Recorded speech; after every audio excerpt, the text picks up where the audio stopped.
Okay, great. Welcome everybody to this meeting of the Board of Architectural Review and Historic Preservation on September 27th, 2021. It's now 7 o'clock. Obviously, we are meeting virtually by video. It's an unfortunate and regrettable situation. Hopefully, this will come to an end, I think, along with most people. We hope we encourage everybody to get vaccinated so that we can have the freedom to meet publicly again. And so let's proceed with the meeting. And I feel a bit like I'm looking at Hollywood Squares on my screen. So let me introduce the board members. In the upper right square is John Gregory. Below him is Peter DeWitt. In the left squares are Mark McIntyre and Sarah Latham. I'm Jeff Broadleaf, I'm the chair. And with the introduction of my fellow chair members, I move that we open this meeting of the Board of Architectural Review and Historic Preservation this evening, September 27th. Do I have a second on that? Second. Okay, all in favor? Aye. Aye. Okay, so it's unanimous. Let me introduce some other folks that are on my screen. To the right-hand corner, Derek Highsmith, our recording secretary, and to my upper left, Jeff Blinkoff, an attorney who will be on one of the cases this evening. In place of my center square is Alice Cooley. So thank you for that, for taking that honored spot. So let's begin. We usually begin with the reading or discussion about the minutes. We are woefully behind, backlogged on the minutes. Derek and I will look to work on that this week and catch up on that. So we are 4 sessions of meetings behind, and I hope to rectify that this week. And Alice, what I'd like to do, assuming this is permissible, is to circulate the minutes by email and accept them among the board members by email, so we don't have to go through just the perfunctory accepting them at the next hearing. Does that matter? It's up to you. If you want to formally approve them, then you have to do it at the meeting. Okay. But We'll do that. You're not required under the law to approve them. You're required under the law to make them available to the public. Okay. All right. Then we'll do it officially the way we normally do it. And so it only takes a few minutes. So there are no written decisions on the agenda this evening. There is the continuation of the demolition evaluation referral for 130 Pell, and a couple of things on that. Alice, do you know the deadline, the date by which we either have to take an action to move towards some sort of landmarking, or not some sort of, but landmarking versus either a pocket acceptance or otherwise acceptance? So I believe that we have 3 days deadline. So if the board wanted to take the action to send a notice of landmarking, you would have to decide tonight. Really? I thought it first came up on the agenda 2 weeks ago. And then it was 30 days, and I think we're at the 30-day mark. And on the 30th, I want to say. Okay. Board members, so then what I'd like to do, and I don't know if there's anybody here from the applicant. It's Heather Wright. She's probably here. Heather, so is there anybody in the audience teed up to speak on 130 Powell Avenue? Otherwise, I will turn it over to the board. They're for some coming in. comments. Okay. Heather Wright is coming in. It takes a minute for the computer to bring them.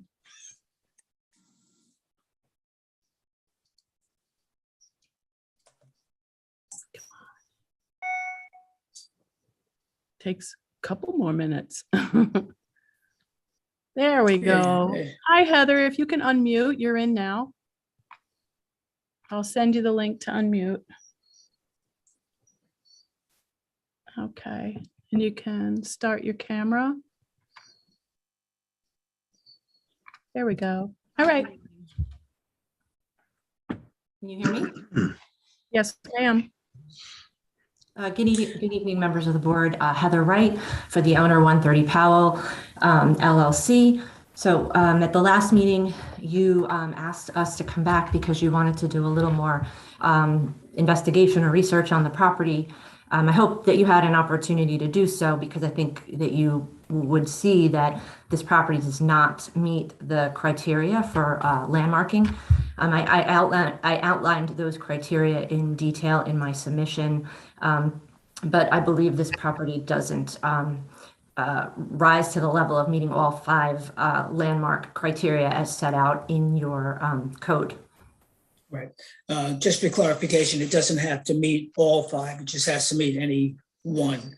One, yeah. So, Well, that being said, I don't believe it meets any one of the criteria. I had a feeling that that's what you meant. So let me do this. Let me turn it over to board members. Sarah, I'm going to ask you. You're our resident historian. Well, unofficially.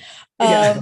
There was a survey form that was provided, and Powell Avenue, there were a number of buildings on Powell Avenue that were outlined as far as being potential historic districts. And the description, they all date from 1900 and 1916. And the historical and architectural importance called out was that Powell Street dates from shortly after the arrival of the Long Island Railroad in 1870 and has always contained light manufacturing establishments such as lumber yards, planing mills, and coal companies. This house is typical of the small scale houses that were built on this street in the late 1800s and early 1900s. It appears on the 1916 atlas as belonging to C. Johnson. It also appears on 1916, 1926, and 1932 Sanborn maps. And he goes further. This is Jeff Henry, who was hired to do a survey. He was a professional preservation consultant who updated our survey. And he, on number 17 of the survey form, he talks about the interrelationship of building and surroundings.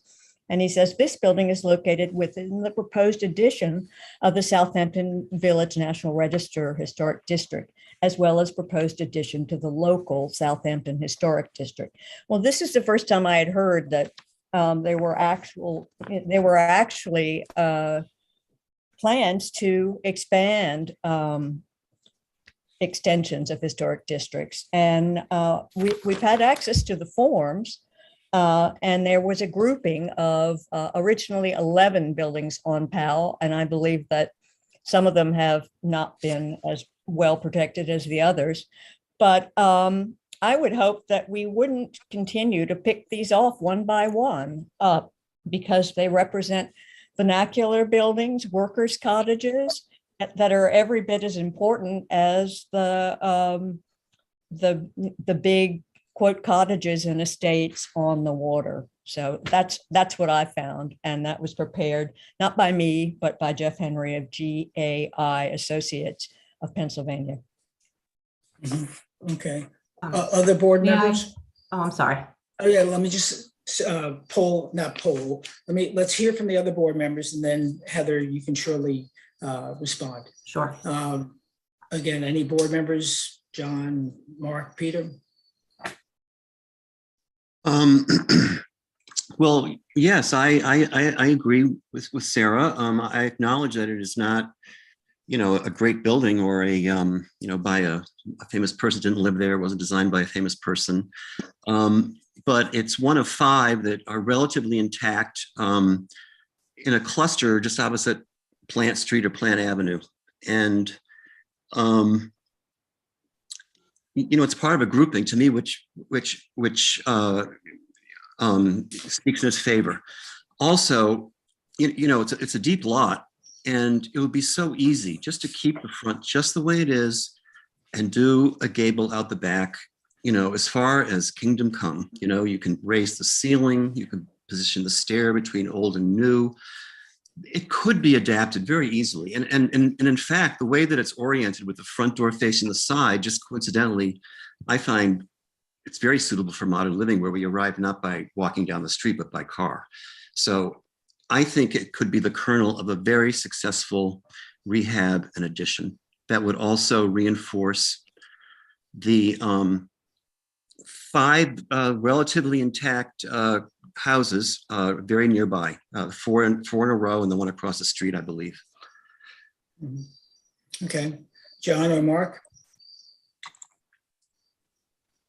Okay. I'm not 100% convinced that it raises to the level of being a landmark house.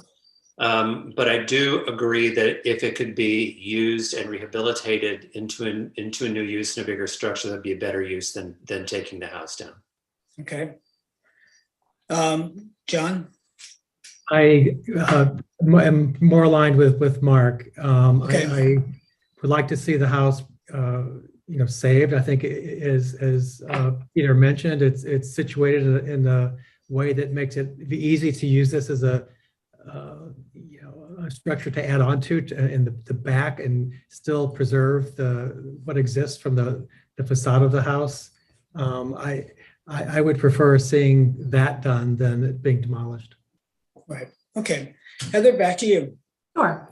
Well, thank you, members of the board, for your comments. I'll start with Ms. Latham and Mr. DeWitt. I hear what you're saying, and I think your feedback and your mission is a laudable one. I'm from the village. I grew up in the village, so I understand where you're coming from.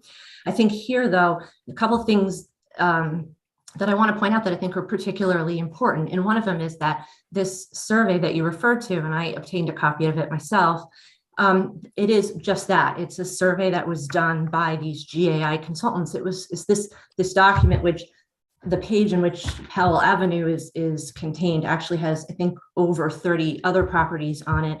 And the whole survey itself has a couple hundred properties on it. I don't think anything was ever adopted by the village. So what we have here is a survey, but no further steps were taken by the village. And I think when you talk about landmarking somebody's property, you have to look very closely at the property itself. And I think here, in response, I believe it was Mr. Gregory,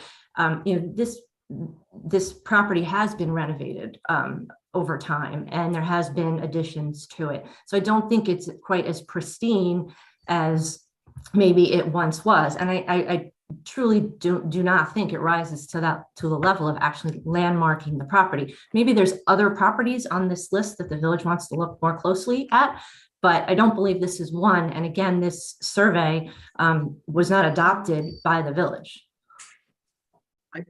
Just to add, my point wasn't about whether or not the house had been renovated along the way. My comment was about perhaps saving the core of the house and using that as the base for a additional structure, or adding on to that structure. So that was my intent. I understand. I think, and that is something maybe worth the client may want to consider. But what we're looking at here is whether or not you're going to take the steps to landmark this property. Right. So Heather makes a good point, which is that the purview, or at least the authority of the board in this particular case, at this particular time, as we're here this evening, is black or white. It's one or the other. Either you approve or otherwise let by default the approval for a demolition, or we pursue landmarking. So it's either it comes down or it stays up. However, as much as the decision to be made this evening is black or white, the result may be somewhere in the middle, which gets to, I think, where much of the board wants to get, which is how do we preserve this house yet still have the opportunity for responsible development, which then puts the board into, again, but its decision is black or white. And I think Heather is hearing where the board philosophically would like to go. And let me just make clear, we use the word landmark. I think people think of landmarking as something monumentally landmarked. Mount Vernon, okay, I don't know, pick some other structure. But let me read you the code, section 65.3, designation of landmarks in historic districts. This is, the board may designate, this is section A, the board may designate any individual property as a landmark if it, one, possesses special character or historic or aesthetic interest or value as part of the cultural, political, economic, or social history of the locality, region, state, or nation. Okay, and then there are a list of other things. So it doesn't have to be Mount Vernon. It doesn't have to be a Frank Lloyd Wright house. It doesn't have to be the home of George Washington, to use that again. It can simply be something that, as is said in the code, something of cultural, political, economic, and social history. And we all have spoken, all of my fellow board members, to this house in that context. So I feel very comfortable with pursuing landmarking on this house. Whether we're successful at the end of the day, I don't know. But I'm, as for one, would vote for that. Heather, to the extent that that black or white decision compels your client to think of alternatives that may result in something in the middle, perhaps that's the case. But we're left this evening with one of two choices. I'm very comfortable with not seeing this house destroyed, because once it's gone, it's gone. Well, and Jeff, just to add, I think what makes a house like this more significant is because there are so few left. Exactly. And that's an issue that we need to address. So Collectively, God. I have to take issue. So essentially, you're Sure. turning a black and white decision into a way to backdoor the client either renovating the house and maintaining part of it. So what you're saying is, if we came back here and we said we were going to preserve part of the house, then you wouldn't vote to pursue landmarking? I'm not saying that at all. What I'm saying is the board has a black and white decision. And that decision right now is not to approve the demolition. What the client wants to do in terms of the next steps is up to you and your client. The board has, several of the board members have indicated what they would like to see, but we have no plans in front of us. We can't project what you may or may not want to do.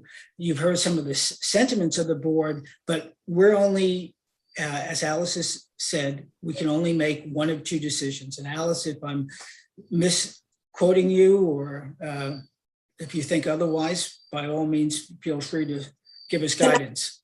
Tonight, the board would either be doing nothing, would be saying that they don't have an issue with the demolition, or the board would vote on sending notice to start the landmark. Those are the three options as I see them.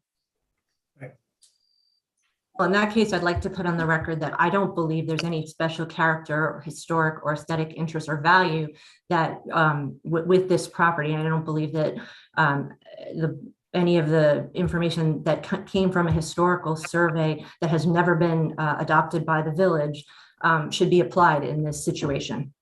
Okay, duly noted. Now, Alice, in terms of proceeding as this is a referral, what's the action for the board to take in terms of a motion or an action of a record? The board should vote on whether or not to send notice to landmark. Okay. And we should state that in the affirmative or the negative, given where the board seems to be coming out. Sounds like the affirmative to me. So, okay, in the affirmative, okay. Do any board members want to make that motion? Or otherwise, I'm happy to do so. So I move that we proceed with landmarking 130. Sending notice. I'm sorry? We have to vote to send notice to Oh. landmark. Okay, I move that we send notice to begin landmarking procedure of 130 Powell Avenue. And I don't, do we have to reference the code, section 65.3, or not necessary? So do I have a second on that motion? Second. Okay, Sarah, seconds, all in favor? Aye. Aye. Mark, John? Are you, okay, all opposed? So we vote. Oh, Hmm? sorry. Okay, so just raise your hands. If you're in favor of sending notice we- to landmark, what's that? Verbal votes, please. Oh, verbal. Okay, so I vote yay. Sarah, Peter votes yay. Mark votes nay. I vote nay. okay, so 3-2. Okay, so the motion carries. We will proceed with the landmarking procedure on notice. Okay. So that's where we are. Alice, anything else to do with this? I'll connect with the building department about getting notice out. Okay, great. And the notice goes to the property owner? That is correct. Okay, great. Okay, and Heather, again, you know, that's where the board is and your client can do what that they wish. Okay, so thank you very much. Appreciate your time. Okay. Let's proceed. We have some adjournments, but I want to make sure that each of these adjournments is entered into the record. So I will ask that we make a motion on each one to accept the applicant's adjournment request. So we have public hearings, historic. One is, and by the way, trust, subtrust A and B at 88 Gin Lane. The applicant requested adjournment to October 12th. Do I have, I move that we accept the applicant's request to adjourn to October 12th. Can I have a second on that, please? A second from Mark McIntyre, all in favor. Again, do you want oral or hands up or? Aye. Aye. Aye. All right. Verbal is always good. I'm sorry, oral? Verbal is good. Hands help too, because then you can, associate the verbal with the hand, but. Oh, okay. So all in favor, say aye. Aye. Aye. Oh, that was almost in harmony. So that's unanimous. Okay, the next is the application of Oris Bliss, 88 Meadow Lane for demo. The applicant requested an adjournment to October 12th. And I move that we accept the applicant's request to adjourn to October 12th. Do I have a second on that? Second. Second is from John Gregory. All in favor, say aye. Aye. Aye. Okay, that's a unanimous aye. The ARB third, choir. okay, yeah, there's a little bit of harmony. Amen. Beechwood Latch LLC, 109 Hill Street. That applicant requested also an adjournment to October 12th, which will be a busy evening. Do I have a second on a motion to accept the applicant's request to adjourn to the 12th? Second. Okay, that's Peter seconds. All in favor, say aye. That's a- Aye. Aye. Okay, that's a unanimous aye orally. Okay, so now let's move on to 550 Hill Street, which is a certificate of approval for demolition at that site. Alice will be recusing herself and instead we have the pleasure of welcoming Jeff Blinkoff as the board's counsel. Good evening. So whoever is representing 5550 Hill Street LP, please make yourself known. And in comes John Bennett. Okay. Hi, John. So John, introduce yourself, and I would just want to say one quick thing before you begin. John, are you there? I'm here. Oh, okay, just to start the, My apologies. all right, so just introduce yourself as representing the client, and then I'll just make one small statement. My name is John Bennett, and I am a partner at Bennett and Reed, 212 Windmill Lane, Southampton, New York, and I represent the applicant. And I'm just here, my understanding of being at the last meeting, and the minutes which I read to make sure, was that this was, the public hearing was closed and written comment only for this until this evening. I don't think that's exactly how we ended up. I think we ended up keeping it open, but that's not far from where I think we should go. So both. Well, I can read you back verbatim. Okay.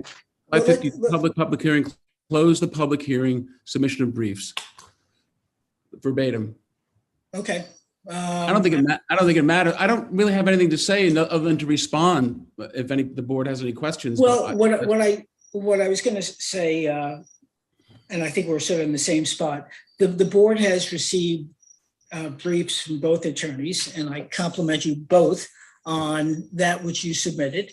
And two smart guys having diametrically opposed opinions, but that's what the law is about.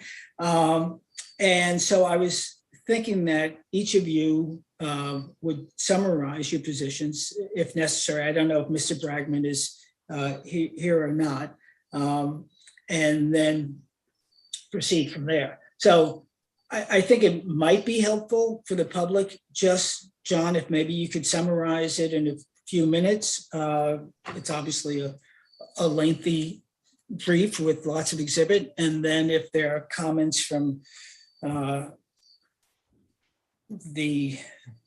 Bragman, he can do the same, and then the board can comment. Jeff, do you want me to share my screen with all the plans? Or no? I don't think, well, in this case, I don't think they have plans. They were basically briefs, and I'm just asking John and Jeff to just summarize that in a minute or two. Okay, got it. Is Jeff here? That's why I don't know. Do you see Kat? Well, There's nobody named Jeff here. I have Ron Fisher in. Bragman? No, okay. No. Well, in that case, well, I can summarize what I submitted. Might be helpful. Yeah. Why don't you do that? And Okay. then I will comment about Jeff's submission and where the board is. Okay. Okay. This is a matter that has been, there was a zoning board of appeals application, a planning board application. The matter of this status of this house was part of the seeker determination, and it was found under the State Environmental Quality Review Act to be of no cultural or historic significance, and that's weighs very heavily. But it was noted that we had to go here because, of course, this is where we have to go for any demolition or certificate of appropriateness. So what we did was prove very significantly, not only, you have the former village historic consultant, Zach Studenroth, saying that it doesn't add anything. There should be no impediment to a certificate of appropriateness. You have Steve Bedford in one and then two letters. The second letter, which you should have received, which is part of our submission, which was on time on Friday, saying no significance, nor did that CLG update find anything. The only thing that was there was some echo from the state, and I know Mr. Bragman denigrated our very strong factual showing by saying it was wishful thinking. What we did was we showed that somebody's taught, there's some blog that somebody has that is an unofficial blog. It's not, there's no authority behind it. Jeff attached it to his papers. But if you go to that blog site now, it doesn't even exist. There's no authentication. Neither is there in any of the state. If you go to the state website, there's no blue sheet, there's no authentication, there's no surveys, there's no visit to the property, there's no inventory at all. It's all based clearly on a misunderstanding. And you know, Jeff at one point said, John's saying he knows better than the state. I do. I do, because this is not a question of historical training. This is a question of facts. This is a question of maps and surveys. So it's clear that, you know, Bragman talks about the Hanhausen house circa 1910 and talks about a Van Housen guy who was born in 1850. And as Studenroth says, and as Bedford says, this is a mid-century house. So what we did was we demonstrated, I'm lucky enough to have a 1916 Belcher Hyde Atlas, and the Hanhausen house was the property to the east. And then I'm also lucky enough to have a 1922 Wallace Halsey map, which Jeff criticized as a piece of linen. Yes, it happens to be drawn on linen. Jeff's a very smart guy. He knows that before they had plastic Mylars, that's what they put maps on sometimes. They put them on linen. But we did submit a copy, a full-size copy of the map with a letter from Bob Smith. And Bob says that unequivocally, he shows through surveys that Hanhausen house that everyone said lot that everyone is talking about is the property to the east.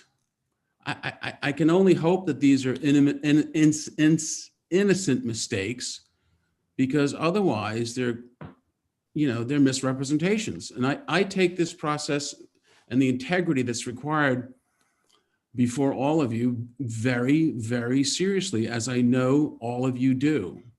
So what I've presented to you is not wishful thinking. It's not surmise. It's the clear facts, irrefutable, and continue to be irrefuted. Mr. Bragman didn't like the fact that we had merely the Belcher Hyde with no dimensions and merely my 1922 Wallace Halsey map. So we went to the source. We went to Squires, Holden, Weisenbacher Smith, and Bob Smith proved it not only by the maps and the dimensions that I had put into the record some time ago, but by other surveys, and stated that indeed Wallace Halsey was the predecessor of the surveying company, and then showed a 1976 map where that Hanhausen property, which is clearly the property to the east only, is the same dimensions, 171 feet, not this lot, not this lot. And in 76, the only thing that was there was a foundation, which if you line it up, the Belcher Hyde 1916 map is one of the foundations for the houses, multiple houses with a totally different configuration. It was an L-shaped building. Right. So yeah, doesn't square up at all with the objectors' claim of a 1910 house. That property, as is shown on the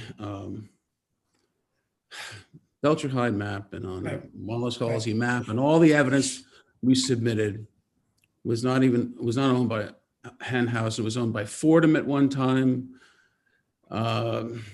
There's just, I don't know what to say. There's really nothing in the record factually, but that supports our position. Mr. Bragman attacked what we had put in, and I said, okay, he's saying this is just layman putting this together, although it was pretty clear. So we went back and we had a design, a surveying, a professional, an engineer/surveyor, prove what we had said.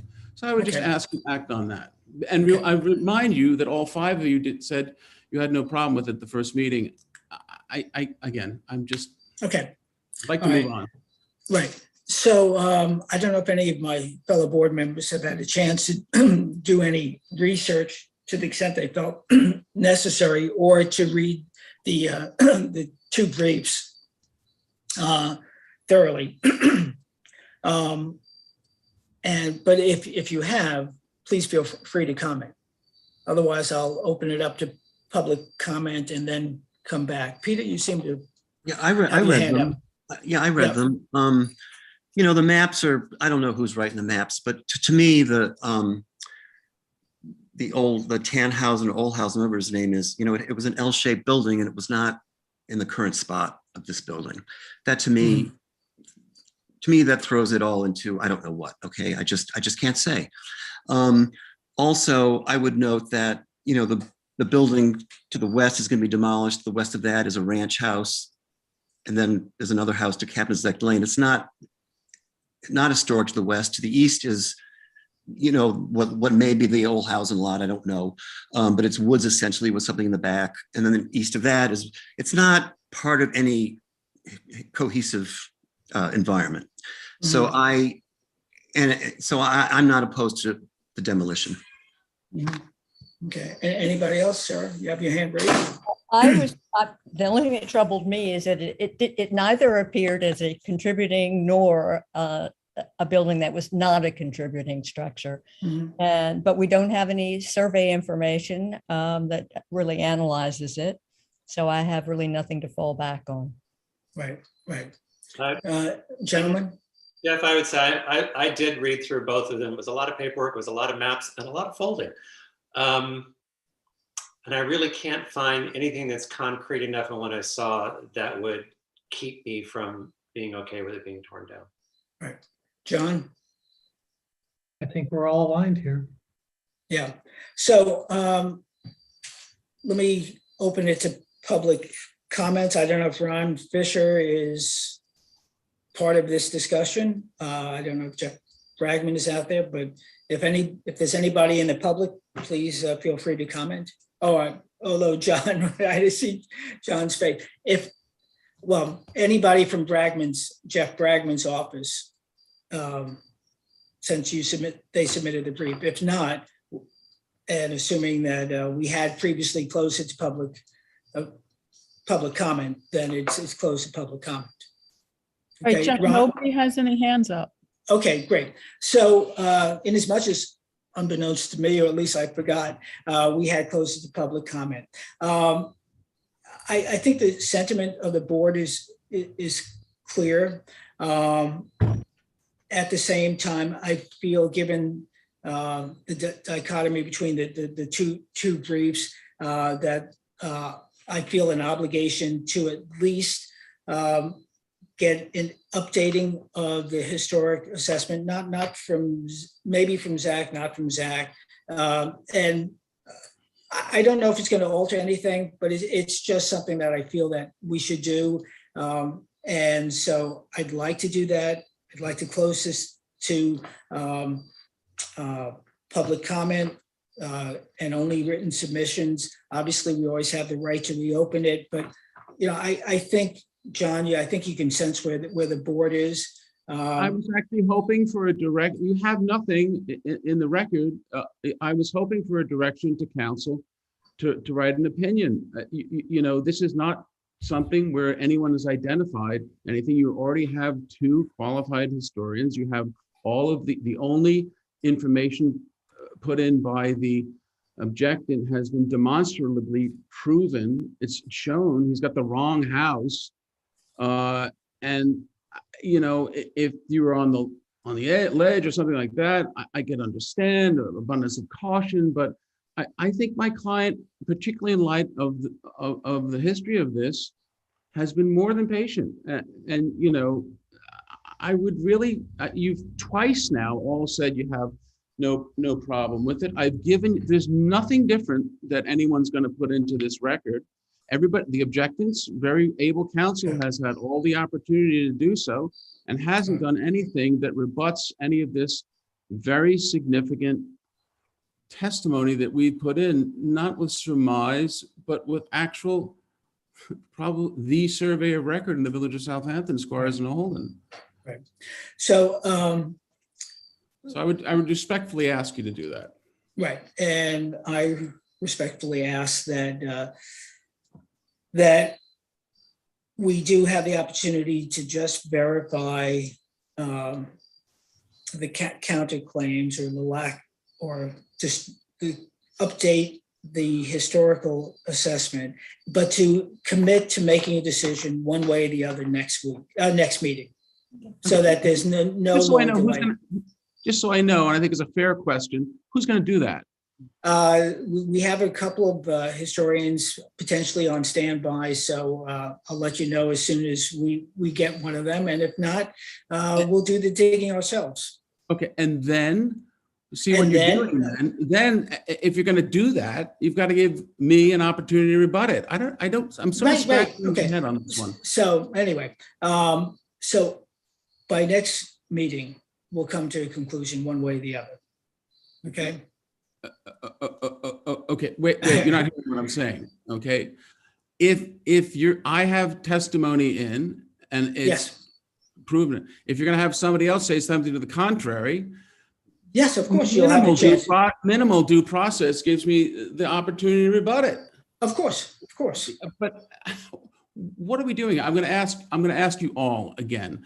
This is not something where it's a close thing or anything. You have had your actual architectural historic consultant already look at it and say that it's not warranted. Preservation is not warranted. I've supplemented that with 2 reports from a private, very well-known consultant. Obviously, he's working for me. You have to look at it all that way. But I'm not saying it's just him. It's your own village. The village has already looked at it. And the village, it went through a process in the seeker process. So you couldn't be, and now we have one set of objections from somebody who just criticizes my submissions and everybody's submissions as surmise when we have shown there's no issue factually. If you read it, it's the wrong property they have. There was no house there in let me finish. There was no house there in 1910. So, Mr. Blankoff, do we have, as Jeff is requesting, the right to do what he's asking to do? Oh, you're on mute, Jeff. Sorry, I was on mute. You do. If what There you you want go. to do is to There have you have input it. from an independent, you could. So let's do that. And so I move that we, I guess, technically we adjourn this, or I'm Well, not even sure it's adjourned. It's and go when am ahead. I going to get this report if it indeed materializes? Because if I get it in advance of the hearing, it's what I think it's going to have to say, because there's nothing out there, then Right. I'll just won't have a problem, and you can make your decision. Right. But I don't want to well, wait until the night of the hearing. That's not fair Right, to no, anybody. It's not even fair to you guys. As we ask people to, in the same way that we ask people to submit by Thursday noon before the next public hearing, I assure you we will, one way or the other, submit something by Thursday before the next meeting. Okay, please note my absolute objection. There's no need for this. There's no showing for it. And I also want to make sure that this decision is being made on what's in the public record, Okay. on the public record. Okay. Duly noted. Jeff, did you want to add anything to that in terms of the I motion object. that we make, or Jeff Blinkoff? No, I did not, but just to be clear, so then the motion would be that the board would obtain an update and an independent assessment to be prepared in sufficient time for anyone who wishes to respond prior to the next meeting, and it will be submitted in the same way that all submissions are required the Thursday prior to. So that's the motion that's before the board. Is there a Part of second? the motion was also to otherwise close the hearing for I public understood. comment and Absolutely, I Yeah. agree. I Okay, agree with you, yep. counsel. I think that was carried over, but you're right. That should be a part of the motion. Is there a second to that? Second. There you go, Sarah. All in favor? Aye. And Okay. If- Thank you, John. Thank you, Jeff. So there's no question that part of the motion was Yes, we're done with this. Yeah, perhaps, we got you. perhaps thing to close it to everything else. We'll Written- close the public Well, No comment. more written I think submissions, it- no more public comment. well, no, I think, counsel, you had wanted the opportunity to respond, so it No. wouldn't be to any written. What I submission. said was other than for now, the way I unequivocally understood the motion, there's no more public comment. There's no written or otherwise. You're going to Right. refer it to somebody who knows, I don't know. Okay, and then hopefully they'll reach the same conclusion, which I don't know Well- how on this record. anyone Okay, can we get got you. another- We heard you, John. Can we Okay. move to the We next got you. agenda item? I I think wanna we make have, sure Okay. that the I think motion is we've covered clear. this. Okay, And I we also want to got you. note that Mr. Bragman was not here. I know, we got you. It's obvious that he wasn't here. All right, thanks, John. Thank you. Okay, thanks, John. And with that, okay. Mr. Chairman, and with I'm that, sorry? Mr. Chairman, if I may be excused, if I may be excused as well. You get a hall pass, yes. You can, you can leave. Yes, Thank you, thank sir. you, Jeff. Thank you. Have a good evening, All everyone. right, you too, bye-bye. Derek, I hope you got that motion, because otherwise, and, this is where reviewing the the files, the videos the next day would help, excuse me. Okay, so now we're talking about BHNH LLC, 109 Hampton Road, to amend a prior approval. Do we have somebody representing the applicant on that? Now I have Ron Fisher's hand up again. Is he on? Okay, Am I bringing him in again? if Ron is representing 109 Hampton Road, Bring him in again.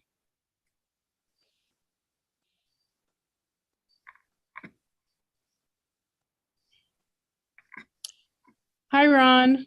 Hi, so I'm not representing that applicant, but Derek, I'm here for a sign application that I don't Okay. see on the agenda, oh, and it's supposed to be on the agenda. Derek emailed me and said it would be, so that's why I raised my hand, but I don't want to Name. interrupt a hearing. What's the name Well- and the address? It's Main Prospect. It's a restaurant at 15 Prospect Street. It did go to the smaller committee, and I had requested ARB review. sign committee members, do, Derek is what's- here, Jeff. If you have any- Each of you got that email. I mean, We if you want to, tomorrow I can pull it up for you guys. Wait a minute, We- so What's that? are we addressing this sign issue now or what? what's the- Well, We were supposed to Normally be we- addressing the sign issue tonight.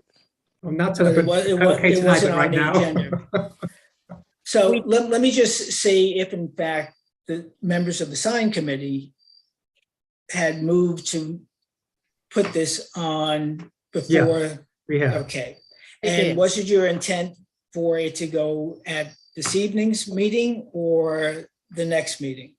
Wasn't my call, to tell you the truth. No, I- And I I don't didn't see even it, so I see it know The next. if we have any.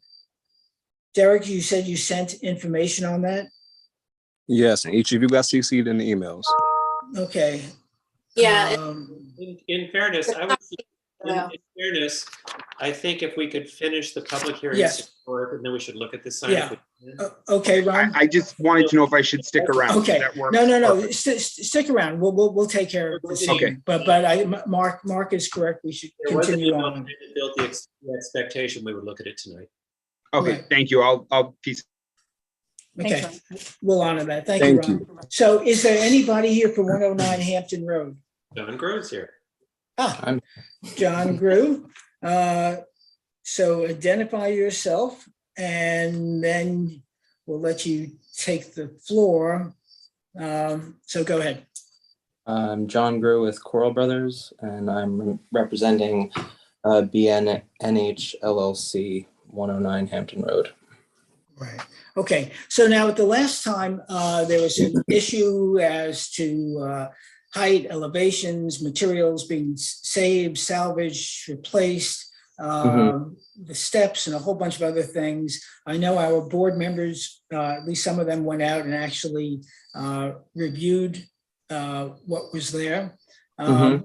Alice, in terms of sequence, is it more or less proper to hear the comments from the board members first or to hear from the applicant? I don't have an opinion on that. Okay, I think it would be useful to hear the comments from the board first. And then you can address them. Is that okay with you? I know Sarah and Peter went out there. Yeah, I don't know about, fine. Mark, okay. Mark as well. Mark as well. Okay. So who wants to kick it off? I'll kick it off. Okay, thank you, Sarah. Okay, we went to Coral Brothers and we heard a presentation, and then we were able to go and look at the salvaged material. And one of the things that came up was that what the Architectural Review Board had understood with regard to the original windows had not been, the retention of the original sash and the original windows had not been, there was a miscommunication, that there was a differentiation between drawings.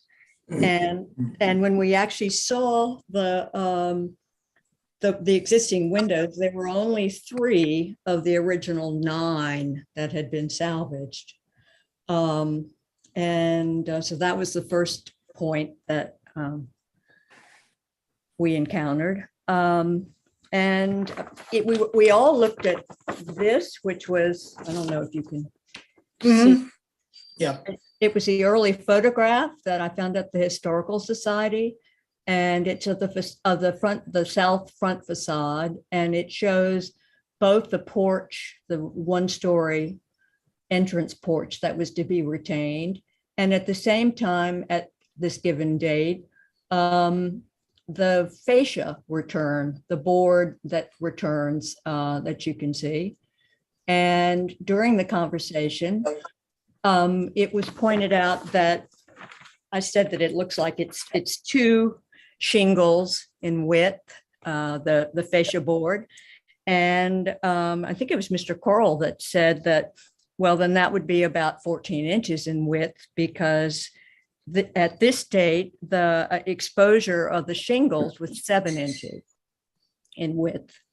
And in looking at pictorial documentation, several of us in independent conversations, only 2 at a time, had talked about the need to use the 7-inch exposure of the shingles because it coincides with the pictorial evidence, and it would also make sense with the wider fascia board return.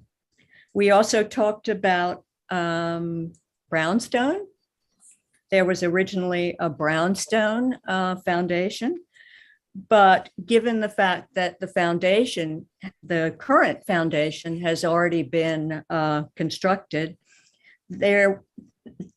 we've now lost the ability to reuse the old brownstone, because if we were to do that, then the shingles would have to flare over the brownstone, and that is clearly not something that happened during the Greek Revival period. And as a solution to that, I would suggest that a brownstone color and textured coating be applied to the foundation, so that you have the appearance of what was there, since we now have lost the opportunity to have the original brownstone. I would further like to suggest that the last of the windows, the 3 that have been retained, should be rehabilitated and reused on 109. And Mr. Grew himself said that he specialized in window rehabilitation, and I would like him to show his stuff. So that's about all I have to say. Okay. Peter? Yeah, no, I went, and the big concern we had, or I had, was how the house was a foot up, but indeed the builder had to do that. So there was really no choice from a drainage point of view. The only really oversight was that the original drawing showed the site as flat, when in fact it had a considerable slope. And if we had known that, we could have addressed some of these brownstone retentions and things like that at the time, but we didn't have that opportunity. So now we're just going to do the best we can going forward. Okay. Mark? I would say both of those reports are true, because I was the common denominator between the 2. It's my understanding, I'm sure John will talk about this, that Of the windows that were not retained, they were determined to be in poor enough condition that couldn't be, but the 3 that they've saved, I think they may have a suggestion what to do with, which we would prefer. And I completely agree with Sarah's opinion, which I think is also Peter's, that the idea to flare the bottom of the house to accommodate the foundation, the previous foundation, was not a good idea because it would be incongruous to what the house looked like before. And in walking through, the one thing I will say that I was impressed with, which I'm not surprised, is that in a lot of the interior framing and a lot of the detail that they're trying to preserve, there has been a desire to preserve. So when I look at the floors, when I look at some of the interior details, they did show some of the beams from the ceiling that were not reused, and they gave us reasons why. So I think we're at a place that if we can be as close as we can to maintain the original integrity of it where we can, and to Sarah's point, I think the shingle depth to the original house and the 14-inch boards is very important. I think John is going to give us, I'm hoping, some suggestions that he has on how to address what have been some of those concerns. Okay. May I also make the suggestion that there be a differentiation between the old and the new, the north elevation, the new addition?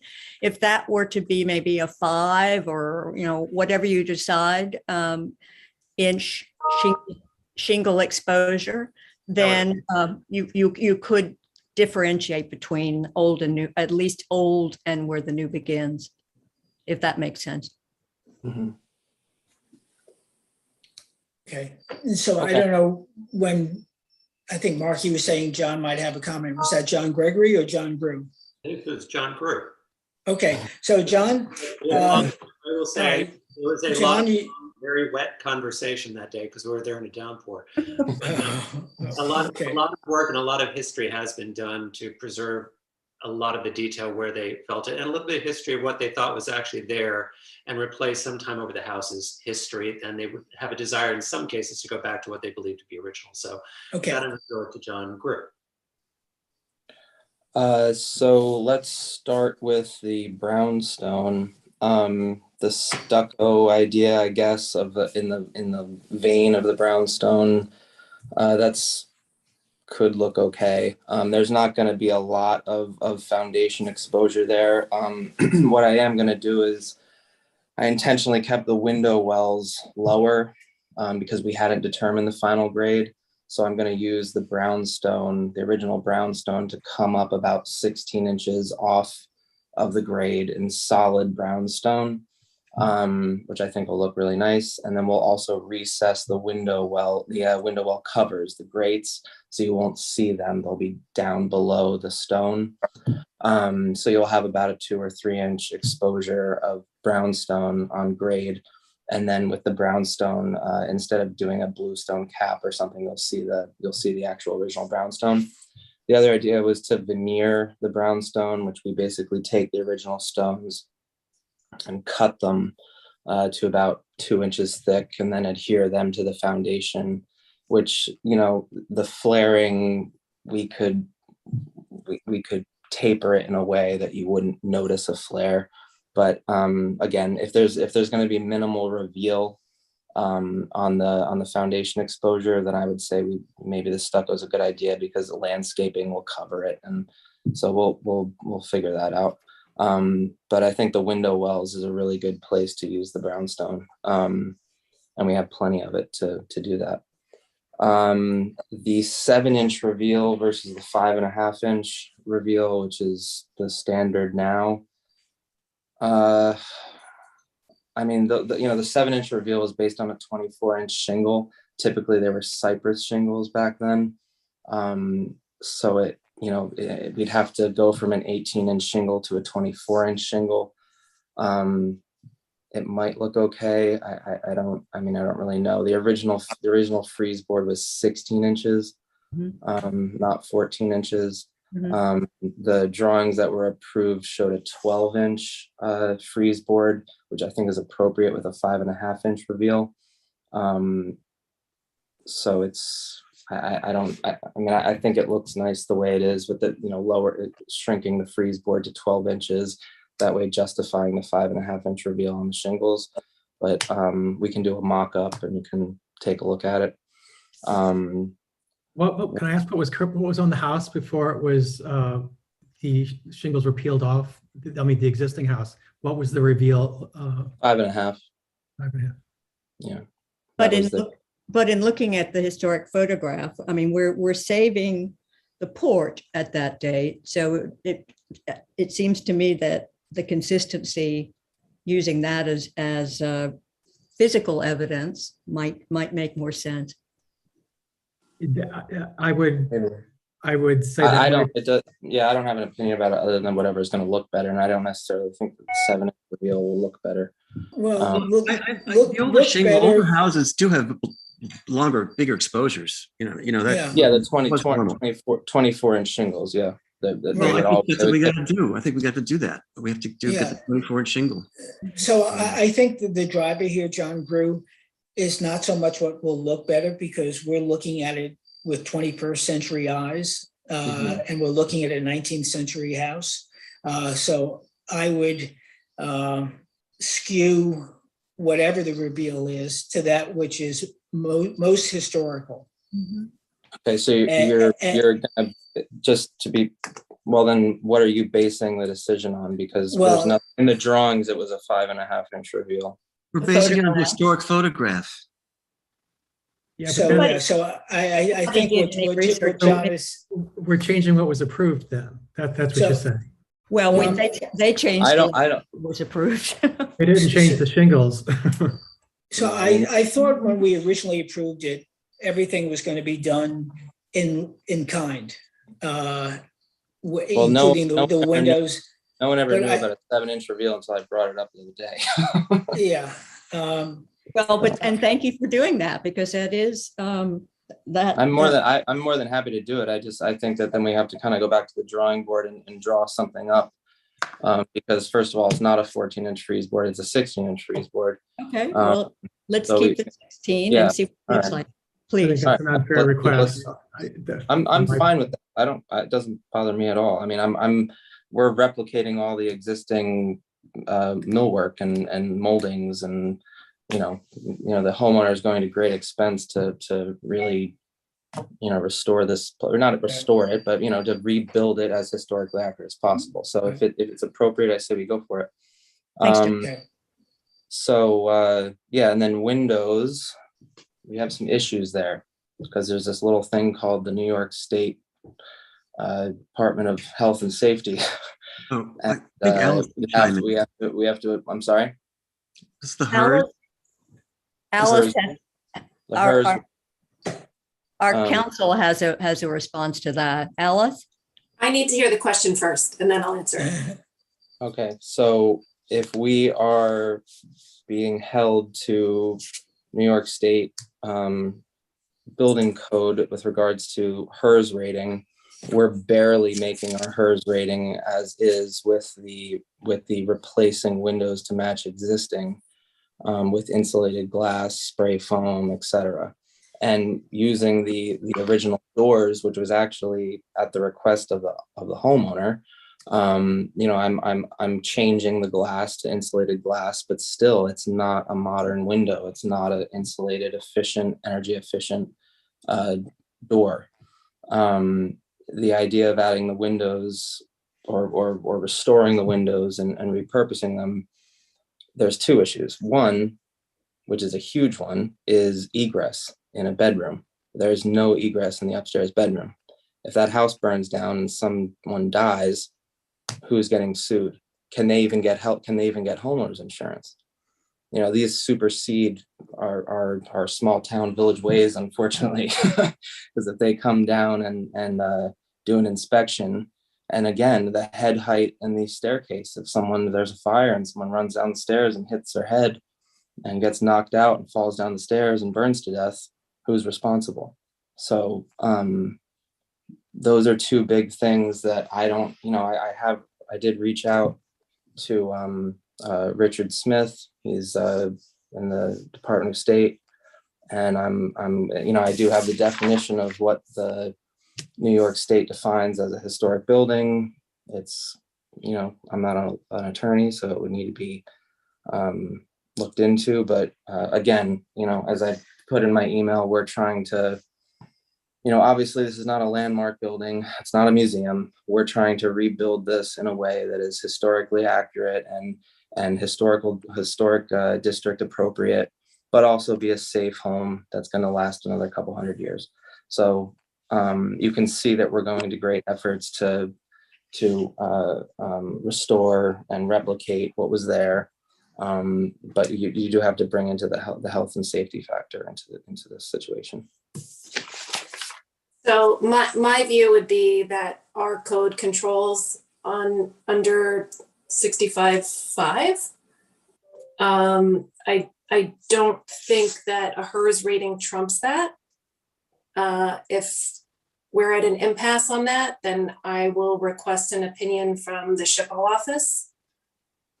And then we can get some clarity. And, maybe there are some resources that would help everyone in designing, something that's historically accurate, respectful, but also you can meet your HERS rating. Right. I would also like to point out that it is a contributing building within the existing historic district. So the idea of refuting that it's a landmark is rather specious. It's a contributing building and so therefore needs to be protected. And we had an agreement that these windows would be retained. I can understand changing the one at the top of the stairs, but of the three, the rest of them no longer exist. And I'm hoping that some piece of the True Cross will. From not being an attorney, but from experience on the board, there have been innumerable cases, buildings, reconstructions, renovations, repairs on windows that are 50 years old, 100 years old, 150 years old. And at no time did HERS or anything like that ever come into play. And you're right, section 65.5 talks about using, change alterations as little as possible, using the same materials as much as possible. So I think that surely trumps the HERS consideration. That's music to my ears. I don't want to have to get a HERS rating. Okay. But at the same time, that there is just the egress factor and the head Window, factor. right? I'm sorry? It's just one window up under the eave, right? 3. Those all three are in there. No, only one. We only need one. So but if it becomes an issue, my idea was to make that one a casement window that is a double hung, that looks from the road, it looks like a cottage window, but it's actually I think to some extent, and I don't say this, that this is your intention, John, but we're getting distracted from what was originally approved and the reason why it was approved, which was to maintain as much of the historic character in this building as possible.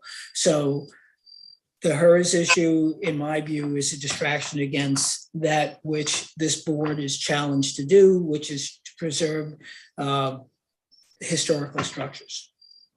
Well, I'm going to suggest that I do reach out to SHPO to see if they have any materials we can look at, because as far as I'm concerned, I don't think we have a preemption issue. I think we're governed by our code. We are a CLG. We get our authority from the state, same state that gives you the HERS rating. So I think there's got to be some consistency there, and we'll just get to the bottom of exactly what that. Good. Thanks, Alice. Yeah, and then as far as the overall historic nature of the home, I think we went over this in at length when you guys came to the shop. There's dimensional lumber on the whole second floor, which is why we that dates it to about now. So I don't know if the house burned down in 1960 and they rebuilt it, but we did save as much of the hand-hewn oak timber as we could.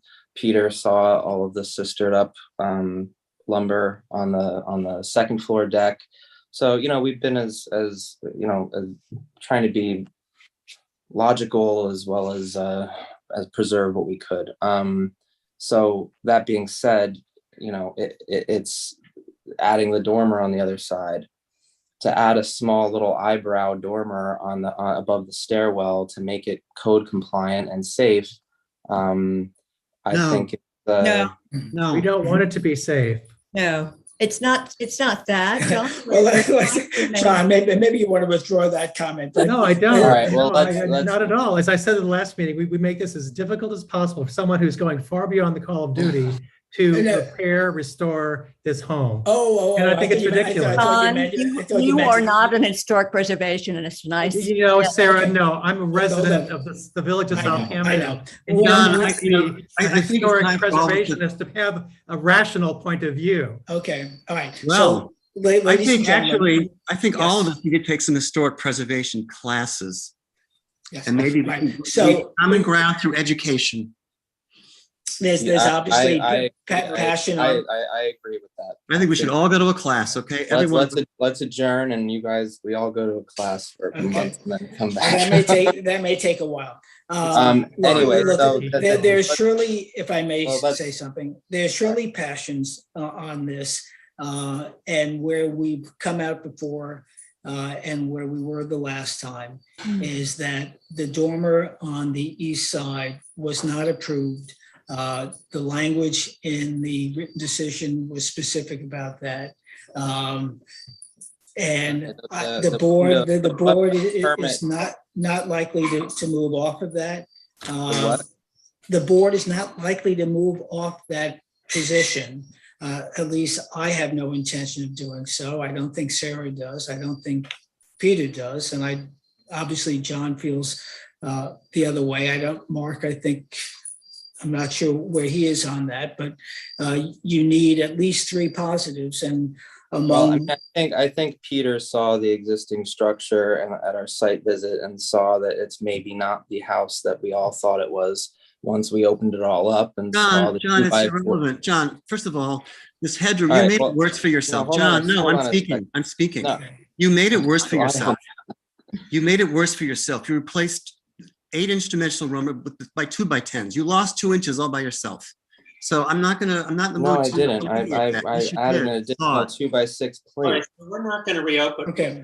All right, anyway, so the bottom line is John, you're dealing why with don't, people who know everything. So I know, don't- but what don't they, waste then your the only breath. thing, the only Stop. problem is what are the approved plans that I have signed from you guys and Tin that I'm building off of? Because they say replace existing windows to match historic. And they say skylight on the That is east not elevation. true. That is All not right, true. I'll show them to you. Sarah, you show her. You show yours. I have the ones from the 14th of September, and the only one that shows that is to be replaced is the one on the far west addition, and that was to be replaced to match the existing historic windows. And the rest of the ones, nobody agreed to the removal and substitution with. So new ones. I thought we're These are beyond, these are the plans that we're building off of. I thought Okay. anyway, I thought we were So they're beyond. They're dated January 18th, 2021. Okay. So do you guys have copies of those? Hold on one That's second. after our approval. This is after approval. Yeah. Yeah, Yeah, but it's not, is my signature on that? Yes. Where? You can't have plans dated after our approval. What do you mean after your approval? I mean, We this was, We approved the COA on December 28th, 2020. and those drawings have to change the windows and then to raise it up. I mean, they're not what was approved. Right now, I thought we I were mean, beyond the the one windows. that thought- I got, the set of drawings that I got from Tin, the ARB approved set that I got from Tin was exactly what I have here. You know, John, there was some miscoordination somewhere. We're not saying it's your fault. It's not. How could it be my fault? I'm just a Couldn't builder. be. It couldn't be. So you don't need to, defend what you're looking at. We understand what you're looking at and why. What the drawings that we were presented with indicated those windows would be saved. On the drawings you're looking at, note them as being replaced. We didn't approve or review the drawings you have. That's just something that happened in the building department. I don't know why. Right. But Right, so aren't we what beyond, set of John, plans? John what Grew, set of just, plans what set of plans am I working off of? okay, John Grew, just hold on one second. Weren't we beyond the windows that 3 were gonna be Yeah. saved and the rest were gonna be, because they were, the other 6, I guess, were in such disrepair that they could not be saved, and that they're gonna be replaced in kind, but not. Someone needs to give me those drawings. Someone Okay, needs to give me drawings that All right, you know what, here's what we're gonna do. We're gonna adjourn this evening, John Grew, because you want to make a case out of what drawings. Yes, Yeah. go ahead. Yes. I thought we were on site. You told us that windows had already been ordered from Marvin that matched the existing. Of course, that's what my drawings right here say. We know. And John, was that a bidding set? This is a permit set from the village. Okay, but does it have my signature on it as chair?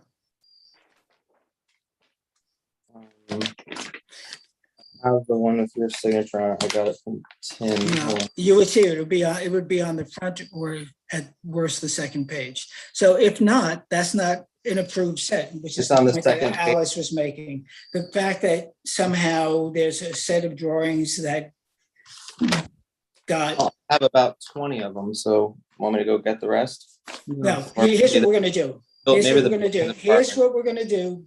We're gonna adjourn this because the file is incomplete, because the applicant is suggesting that there are plans, approved plans that somehow differ than the approved plans that this board approved. So we're happy to have the building department do whatever they have to do so that no further construction takes place beyond what was originally approved. That's not our decision, it's a building department's. So, you want to do that, we'll do that. Adjourn until the building department finds the plans. Well, you're saying that their plans differ than the ones we approved, so. Whose responsibility is it to give John the right plans that were approved? Surely not John's responsibility. No, and Peter was. So who had So those? this is signed April 15th, 2021. When was your approval? December 28th, 2020. And those Okay. were for bidding, and we had nothing to do with the change of windows. I mean, admittedly, Why would the building department approve a bidding? construction set. So it makes sense that there would be a set of plans. They should just be consistent. Right. Right. The I, building department doesn't approve plans for bidding. They approve plans for permits. who? The building department approve plans for bidding. They approve them for permits. John, that doesn't matter. So.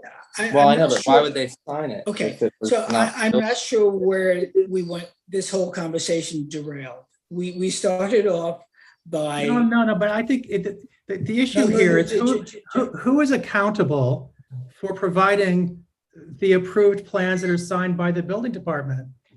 The architect should have. I'm asking All right, Alice. So there are two issues. Oh, excuse me. One. Are you a lawyer now too, Sarah? John, you're out of line. You're really out I of think we should- Guys. everyone's here Okay. has All right, so there are two issues. There's one about the plans. And what I was talking about where we got derailed was I thought we were making progress where we went out, saw things. The applicant was making some accommodations in terms of salvaging some windows. That was all fine. We spoke about taking care of the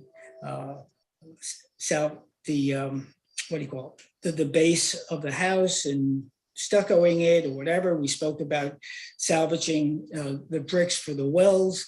And as we moved to the dormer, we seem to be getting into this pissing match, which is now taking us backwards. So I agree. I'd like. Well, I mean, that's why I applied for the amendment specifically for the dormer. So I didn't, if I didn't do that, we wouldn't be talking about windows. We wouldn't be talking about anything. Right, So but I can withdraw my, you're obligated as the applicant, the builder, to build it according to the approved plans. So now you're saying that there's a different set of approved plans. So my feeling is, let's stop. I will speak to Tim tomorrow. I will tell him that from the board standpoint, not that it's our decision to make, that there should be a stop work order placed on it until we can figure out what the right plans are. I don't think that behooves anybody. I'm not no, sure that's whether absurd. What are you talking about? Man, we're rebuilding the house. you're telling, Even, you know why even I'm Sarah talking about knows it? that we're taking extreme care to I to understand do that, this the but- correct way. Don't there's also- cause a problem that doesn't exist. Unfortunately, I did not bring up the issue about there being plans beyond that which we approved. And, Sarah, and, or and we're Al- not saying, Alice, what do okay, you have on the guys- record for approved plans? What date? Do you have that? What Yeah. date? I mean, I shouldn't be having to figure this out myself. I mean, this is an internal issue. none of us should be. I'm gonna read you exactly what I have because it's a little complicated. Okay. So the drawings for the south and east elevations, and then I note that there is a typo on the plan that says west elevation dated October 22nd, 2020. And the remaining elevations dated September 10th, 2020. And I have September 10, a copy. We did Yeah. accept south and east elevations dated October 22nd, 2020, even though it's labeled west instead of east. Anyway, can we sort of cut through this? I think that, John was talking about making one of those existing windows into a casement, I believe, to meet egress. That sounds good. The other 6 windows are gone. So the Marvins he's ordered will have to be used. We're not going to insist that they have openings to the weather. I loved the brownstone window wells. Good move. And then we, at least 3 of us, Denai, once again, are not inclined to change our vote on the dormer. And I did point out that you had lost 2 inches of headroom by your own acts, and that's all. So I don't think that we have to make a big deal about what drawings happened when. There was confusion, and now we are where we are, and we have to move forward. As I said, you're going to get 6 new windows. You're going to do your best to frame to replace, or rather to reuse the 3 existing. And we're going to stucco the cement foundation. What else? There was the issue about the shingle. And the shingles. 7-inch reveal, if that's what the photograph showed. We wanted to, what was originally from that photograph.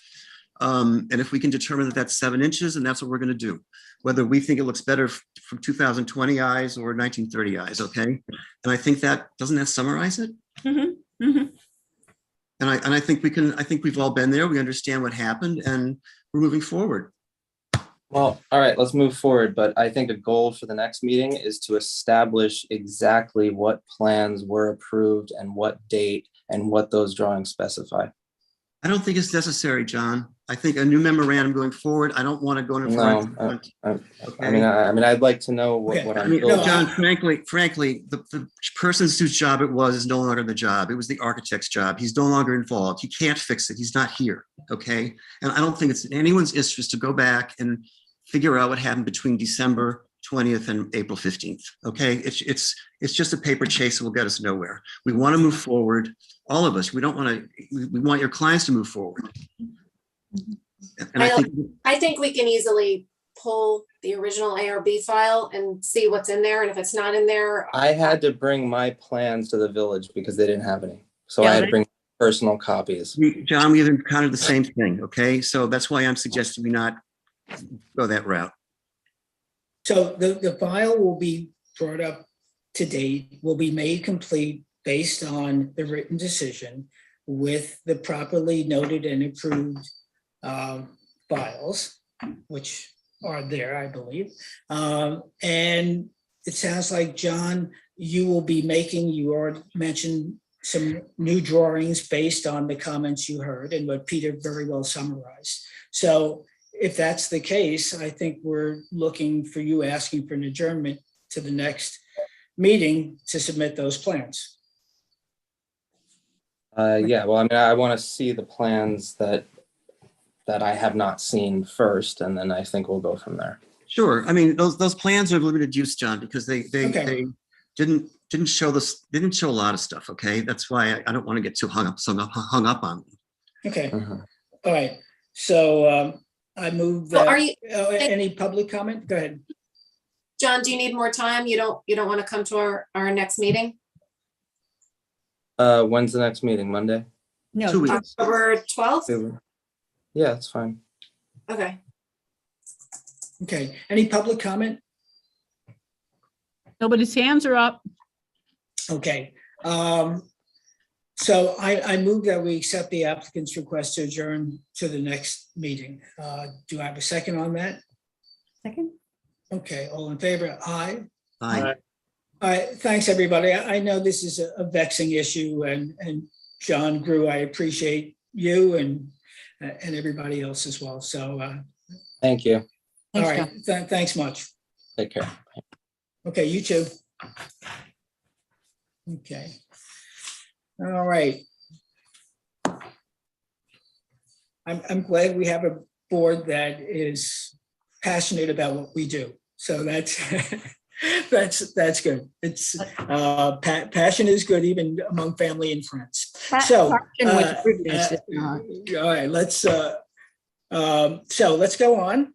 And the next application is 9 to CNL LLC, 92 Cooper's Neck Lane, demo of a garage and 1- and 2-story additions and attached garage. So who is representing? I Melissa see. Dedovich. Hello, Melissa. Okay. You still Hi, can't say my Melissa. name? Yes. Did I say it wrong? Dedovich. Dedovich. Dedovich. You added an extra syllable. But, Oh, no. Like yeah. you chicken make a pog, I waited another syllable. Yeah. Anyway, well, please introduce yourself formally. Sure. Melissa Dedovich, Peconic Environmental Associates. I'm here on behalf of the applicant. I'm also joined, and I'm just trying to see these in. There should be Yi Wang from IKB. Okay, I'm bringing that up. Do you see him? Yeah, yes, and I already brought in Joel Snodgrass. Perfect. Okay. Okay. Anybody else? And he will be addressing the items that we discussed at the last meeting. Okay, Anybody so else why coming don't in? you take us Sure. through that? And now you and Kat probably have the digital drawings. I do. Actually, Yi has, Kat, can you share the screen with Yi? I'm going to I share would the screen with everybody because I'm sorry, they don't want, them putting up wrong pictures anymore, right? Is that right, Alice? That is correct. Kat, All right. that were submitted. Yeah, Oh, we practiced even. okay. All right, so you can direct Kat to the various slides. Okay, so who's speaking, Yi or? Yi's gonna speak. Yeah, Okay. I'll start. So why don't you tell us how you addressed the issues from the last meeting, Yi? And if you want Kat to share something on the screen, just tell her which of these files it is and where to go. Sure. Hi, good evening, members of the board. My name is Yi Huang with Ar&Hpb Berkeley. The last time we were before the board, we were asked to look into 2 main items with our application. So I hope to address those tonight. The first item was the brick plinth at the portico share at the front of the house. And then the second item was the oval windows in the house, particularly the ones that are staggered on the north elevation. So hopefully I can give you some answers on that. Kat, would it be possible to show the PDF that's labeled ARB elevations? Okay, you want the elevations? Okay, give me 1 second. I have one. This one is called cover. No, it's that's the cover page. That's the cover Right. letter. This should one have is called elevation. revise. This one's called revised IKB plans. Correct. Yep. Perfect. All right, well then that would be the ones. Okay, coming back Thank to you. the chair. And here we are. All right, can everybody see? Yeah, if you could just scroll down a little bit on that sheet, Yeah. that would be great. With a little red squares on. Oh my gosh, I gotta get rid of the people off of here. Yeah. All right. Okay, how far down? Well, Just you can kind of see both at the same time. Go, you're too far. Okay, Yeah, got it. okay. No, Go back. you're on the third page now. What do Go you back to want? the First and second? first page. All right. This is the first page in this. okay, I guess I can kind of just proceed because you can kind of see. Yeah, there we go. Perfect. That's it. As soon as I figured out what you wanted. That's Okay. perfect. So we did end up reviewing this, the brick base / plinth with a client, and we kind of explained to them that it was a unique design component of the house, and that it's kind of what makes it distinctly 19th century. And they ended up agreeing with us. So we are no longer going to be proposing any kind of change to this tall brick plinth. We will still be extending the porte cochere so that a modern vehicle can drive through it, but we will be rebuilding exactly as you see it now, as best we can. Can is there we any question? talk about this, or I'm sorry? are we doing Yeah. the whole presentation and then we talk, the board? I guess you can ask questions if you have any questions. On Sunday, I went back and measured the actual vehicular section, and it's about 12 and a half feet. And I think really even a really bad driver could probably go under that porte cochere, and even in a limo. So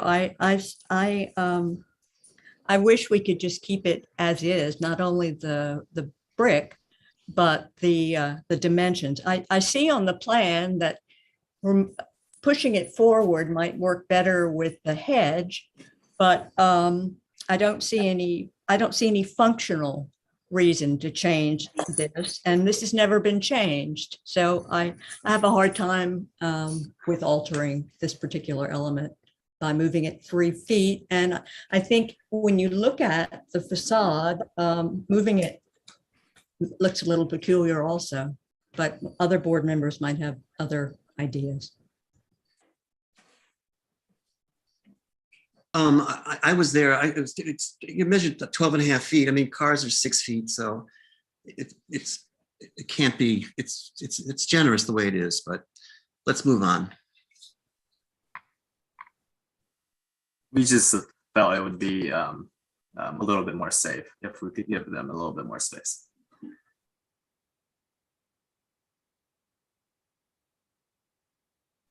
Why don't we talk about the windows?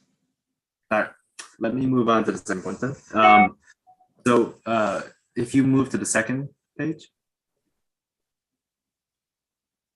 So this was the elevation in question about the 3 staggered oval windows. Currently, what's actually happening there, why they're kind of distributed the way they are, there's a staircase there that goes into the staff quarters in the back. In our proposals, we're actually not having a stair there. So it doesn't quite make sense to kind of keep the windows that they're currently oriented, especially that middle one, because it would currently be stepping, or it would be situated in the middle of the floor. Secondly, Joel Snodgrass, our historic consultant, took a look at all the oval windows in the property, and he provided a detailed report about that. So I'll have him explain following my my little presentation here. But then, in addition, we wanted to provide this last elevation on the bottom here. So this actually shows what that wall face would be in our proposal. So you can see that it's actually part of this interior courtyard that's not visible from the street whatsoever. It's actually really only visible from the house, or if you're just standing inside the courtyard. I think previously we were showing the garage elevation, which was not really true to what this north elevation looks like in its current state.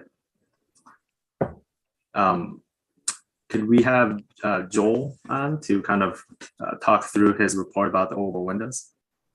Yes. Good evening, Chairman Broadleaf and board members. Kat, can I ask you to put up my report, please. And if you can, to go to the first illustration, which is, yep, there you go. Okay, that works. I think I can do it this way. Sarah had asked me specifically if I would go back and take a look. And I did. I actually, several things to note. One is the blue forms, which are incredibly helpful, are unfortunately not always accurate. I can say that from experience because I used to do them myself when I was an intern. So I think we have to sort of scrutinize these things a little bit. And what did come out from this is there's some statements which aren't correct, and not just in today's standards, they're not correct based on the photo that was included on the blue form. So I'm going to try to take you through this because it's interesting, but it shows the changes that are there. So the good news is there are some original windows, but they're very few. So there's, I think, a little over 140, 143 or something along those lines of exterior window and door openings. And I looked at every single one. I had done this before, but I went back last weekend and reviewed them all. And I also went back and scrutinized the blue forms and did some comparisons. And the thing to note is this first shot that you see is actually marvelous because it includes several original components, some that you can't even see. So you have the original ovoid window with the voussoirs at the top that is original, intact. As you move down to the third floor, you have the cerulean grouping, but those sash are replacement sash. So you have basically the frame and the trim components are original, but the sash have been changed. Then as you move down to the second floor, what you're seeing is the round-headed bathroom window, the 1/1 small window that still is in an existing bathroom. And then directly below that is another one. Those are the only two round-headed windows that exist on the building. Now, the thing I'm going to try to, my presentation, I could pull them up side by side. So I'm going to bounce it back and forth here a little bit, but I'm going to try to leave you with some impressions. One is, the thing to note here is that the original ovoid window at the top contains its original voussoirs, which are really elegant. They're soft, they're curved, they're swirl patterns. They're totally different than any of the other windows that are there, which are all modern, but there's a complete departure from the trim detailing that goes on, which you also see in the half-round scalloped shell, if you will, of the cerulean grouping, the Palladian top, if you will. That also has a keystone, which has a sensitive, slightly different, but sensitive key detail, which is totally unlike any of the other ones. Kat, if you could go to the next window, please. So here's the 1979 blue form photo. And the thing to note is in the blue form, it states, I'll read this. Where are we? That's a number of ovoid windows with voussoirs on all facades, all elevations, which if you look at this window, you can see that's not true. Yeah, so there's no ovoid windows except for, in this case, the south side of the main gambrel cross roof. Both the north and the south still exist, which is marvelous. There they are, but there's none other. So if you look in the front projecting gable above the porte cochere, there's no window there. If you look at the 45-degree extension, there's no room for it there because that's a lower height gambrel, and the existing window at the third floor actually goes all the way up to the top. And then when you go around to the facade gambrel on the other side, that you can't see it in this picture. It's around the corner to the right side. Would be the projection of the gambrel sticking out. There's no ovoid window there as well. So it appears as though the only, and this is pretty typical in my experience, has been it's not unusual that you would have ovoids as an accent in the main gambrel, but not necessarily, or in main gables, but not necessarily elsewhere. And certainly there's none in these photographs. The thing I'm going to point out a couple things there. We do have a close-up, but if you look at the main block, right side, up into the gambrel itself, you see the other cerulean grouping of windows that was there originally. They're there in 1979. They're no longer there now. What was been replaced in 1995 to 1997 is basically an exterior balcony with basically the Marvin French doors. So it's, these things have been changed. Also, if you note the center projection bay above the porte cochere, look at the right side, second floor, and you'll see there's a double hung window. Kat, if you could go to the next slide, please. If you could just bring that down a little bit, or bring it up a little bit, pardon me. So there on the right side, second floor, you'll see that that's clearly a double hung with shutters. And if you move just a teeny bit more, Kat, just a slightly bit more up, I blew this photograph up in the bushes on the first floor, directly below that second floor window I was just pointing out. Yes, correct, right there. You can see that it's actually a straight piece of trim going up. It's not an ovoid curve. It's a straight. So the stacked first and second floor appear to be, yes, if you blow it up, you can just make it out there. They appear to be both double hungs, which would not be incorrect in terms of the usage. If you could go to the next slide, please. And now if you can scroll it up. And here we see an ovoid window. And if you continue a little further, that's on the second floor. Now you see there's an ovoid window on the first floor as well. Now, the thing to note here, if you could just scroll back up a little bit, please. Keep going and keep going until you see this front window. Yeah, okay. This is what's interesting. The voussoirs in this case are, they're quite awkward. They're basically shelf support brackets that you would liken to having under a kitchen counter, that they're meant to support something. That was what's been used on these windows. These are not curved, they're not soft, they're not engaged, they're pronounced off the wall. And that's what exists in the tripartite window with the semi-arched top in the front gable projecting. So I think what's happened there, if you look at the 1970, you don't have to go back. If you look at the 1979 photograph, you can see that that arch trim is there with the shingle insert, but they've clearly changed the keystone in that case to match. So they were replacing trim all over this house as they were moving along.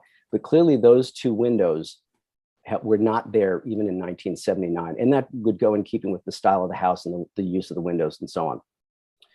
If you could just scroll down one quick more bit. And obviously we have this magnificent front door, side lights and transom, as well as to the left, you can't see it in this picture, there's a 20/20 light, small double hung window. All of those components, it's to the left, it's not in this picture because I was really blowing this up so you could see the ovoid windows, but all of those components that are original and survive, including the windows in the barn, which were moved out of the dining room originally, they're all going to be retained and preserved. So those are not being changed at all. However, as Yi had pointed out, the ovoid windows, they're going to put back to match the originals in a much more sensitive way than the existing windows are. And when I say that, of those 143 windows, minus the originals I just talked about, every other window has been replaced. Those were all Pella mullioned, and so these ovoids, which all have snap-in grills, they all are double insulated glass. They're clearly modern. If you could go to the next slide, please. Okay, so here's our three ovoid windows at the stair. And the thing to note here, again, you have these, I wish this was a side angle because you can see these support brackets that are not used this way. They're normally all vertical. It's off of the wall, clearly by about 1.5 inches off of, so it's an awkward usage of trim on these windows. These would have been in probably the locations that would make sense for a stair, which is now, of course, going away. But if you look at the bottom window, it's clearly an overstatement. It's way out of proportion for the size. It awkwardly engages into the column. It cuts things too wrong. And if you could go to the next slide, please. And here, if you scroll up a little bit, you'll see how close it is to the floor. There's no other window in the house that comes this far down. So it's an explosion trying to get light into the space, but clearly these are not what was there. They were replaced, and all of this was replaced in 1995 to 1997. And now the last picture, if you could bring it up, is of course my favorite. I went back last week and used a drone to get up here so I could get a really close-up picture for all of you, and it was worth the trip. If you see these voussoirs, they're very delicate, they're curved, they're engaged, meaning they're actually into the shingling itself slightly. But you can see this is a clearly different style of window than the ovoids that are down below. This is a true oval, those are fatter, they're not, and this is a single pane obviously because it's a small window, but this is the original trim. This is the survivor that's there, and thankfully they're going to keep them. But the rest of them all appear to have been double hung sash. So even where they are, the good news is that those are being put back, but certainly the ones at the stair would not have been what you see right now. Anyway, I'll stop there and there are questions. I thank you. And I really thank you for going back, Joel. In going back and standing and looking from a peripheral standpoint, you could definitely see that these were add-ons and that when you tap them, they are indeed new. And I was able to show a photograph of it to Daphne Marinovich, who lived there from 1955 until she was living here when the Blue Form was done. And she also said that what's there in a photograph was not what was there. So I have the living proof from the person that lived there. But thank you so much. You're very welcome. And it was very entertaining, actually. Oh, good. I'm glad. For me, anyway. So, board members, so Sarah made a comment about the port cochere and the extension. And I don't know if that, I had to step away for a second. I think, Peter, you had some concerns. Did other folks have concerns about the extension of that port cochere? Well, I was looking at the site plan. It's the new location seemed to have more to do with the new garden plan than with the old house. And it is, I mean, a car is no more than 6 feet wide. So, I mean, it's plenty wide the way it is. And one more time, the current width is what? 12 and a half feet. 12 and a half feet. So If I pull in a 6 foot car with a 2-door car and open both doors on both sides, I'm where? That's probably 10 or 11 feet wide at most. I mean, a car door with them open, I think. So that's tight clearance. Well, but you have ample room on the port side, which is coming down. So I'm looking at the picture that's on the screen now. This is 510, and I'm looking at what, in my eye, is beautifully proportioned port cochere versus what looks like on the drawing. I'll say it kindly, out of proportion. It looks extended beyond. Well, it just looks out of proportion.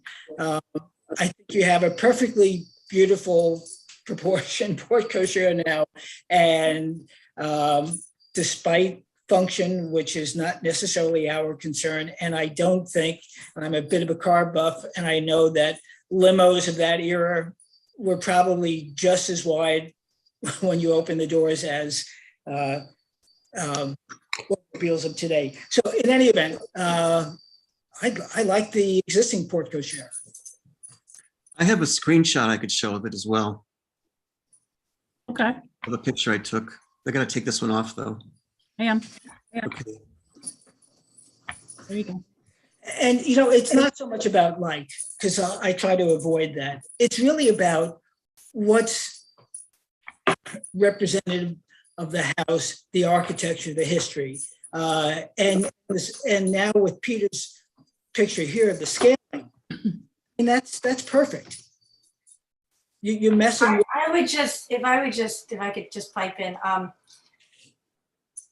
we really spoke to the client about bringing back this, about keeping the historic, putting the port cochere back. And it was through a lot of really discussing, educating our client and everything. One of the reasons why they wanted the brick lower was safety issues, kids running around and everything. We've gotten them to do this. It's really only 3 feet. And if you look at the grand scheme of things, with everything else the client is doing to bring this house back, to really bring back the historic authenticity, which I know Joel has talked about at the last meeting, and Tom Klingerman as well, it would be very, I think the client would be very appreciative to the board if they would give that concession of 3 feet. I appreciate your candor. I don't know if that's necessarily to historic preservationists a convincing argument. Well, we are bringing the driveway back to where the original driveway was. Yes, that's great. That's great. We're trying, and that's the only, and really we love working with this board, and we hired Joel and we had Tom, and really the only thing the client has really asked for is, can I have that 3 feet? And I thought last time we talked, and I could be wrong, that everybody seemed okay with it because of all, we could put up the elevations to show all the restoration we're doing back, we're bringing back. You're doing a great job. Historic, I know. But to some extent, your own presentation has underscored the excellent proportion of that porte cochere, and I'm looking at that 1979 blue form slide. And anything beyond that 3 feet or otherwise, which may seem de minimis, is nonetheless out of proportion. So, you know, in the same way your client thinks it's not a big ask, I don't think it's a big ask from the Board of Architectural, from Historic Preservation to preserve history. So that's my view.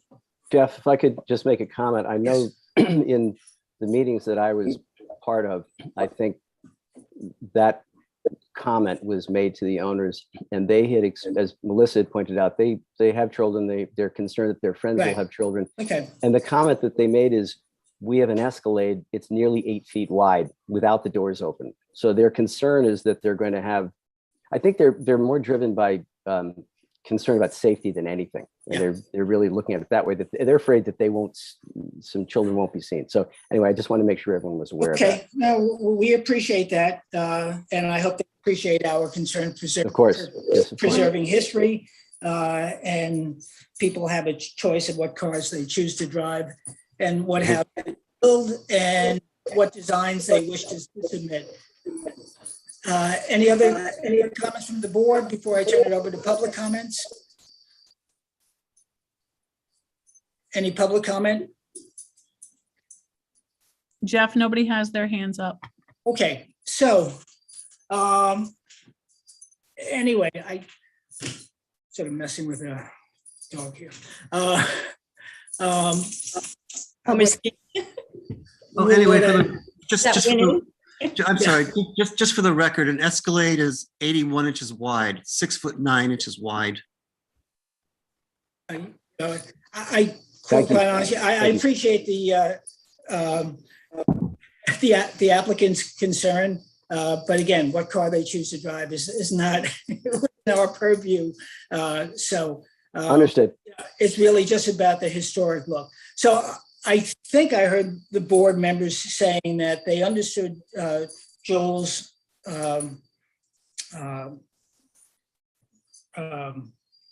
discussion about the windows and the windows as he and Melissa had put forward are generally okay. The plinth on the porte cochere, that's being retained. So am I correct, board members, that the only issue is the of the porte cochere, or did I miss something? I'd like to say something about the new design for just a minute, if I can. I haven't, the use of that gambrel end on the north elevation. It's sort of a dwarf gambrel. You mean And- the west? I'm sorry? The west elevation? It's the northwest, excuse me. Yeah. It's the west elevation, the northernmost addition. To me, it's confusing because it takes the gambrel ends from the historic resource and makes it rather large, this gambrel end. And really, it from a proportional standpoint, it really outweighs the barn, which is on the southernmost. And I think it would be better without the gambrel. I have a repeat, I'm sorry, an echo. So just to explain that gambrel form was meant to kind of echo the barn, so that was kind of a more symmetrical elevation, because the barn is turned, the gambrel at the barn is turned to the south, and we were hoping that turning the gambrel to the north would kind of help create a very kind of symmetrical elevation. Kind of Put that elevation up. Yes, it's the first PDF of that updated ARB architectural. The very yes. that we were sharing. Yes. Let me just share now, and I have it there and share. The first one? Yep, the first one. Okay. The, So you the linear footage appears to be quite large. And to me, it's the gambrel facing west that is confusing and overwhelms or diminishes, I guess is a better word, diminishes the central resource. We tried to keep that roof low so that it was consistent with the additions that were being added to the house. And that looks we good. felt that turning it so that you didn't have a gambrel made it so that it was less intrusive from that elevation.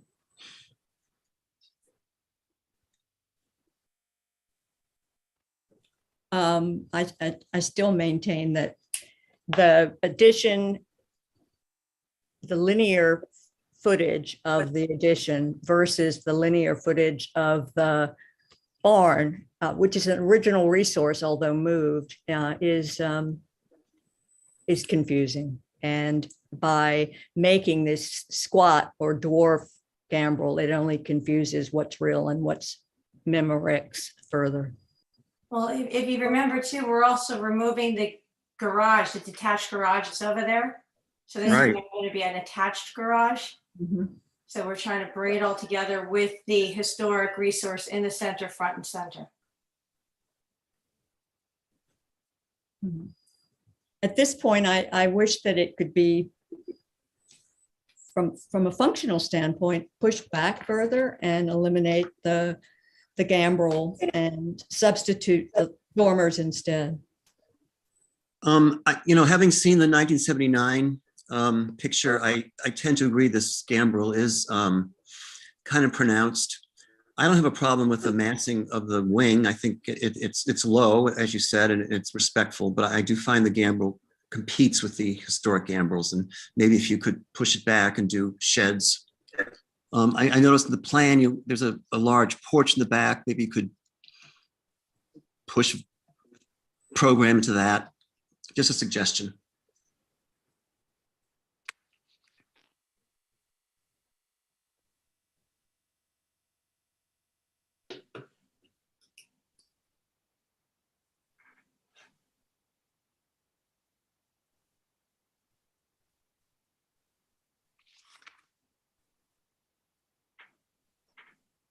Is the chimney functional also on that addition?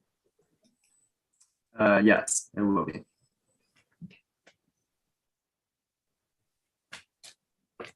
Same cap detail as is existing with the other brick chimneys. What did he say? It will have the same cap detail as the rest of the brick chimneys.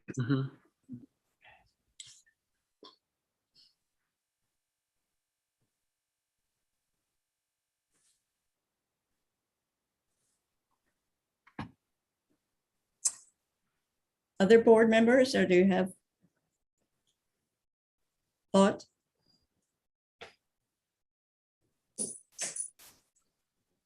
So can we summarize what the suggestions have been?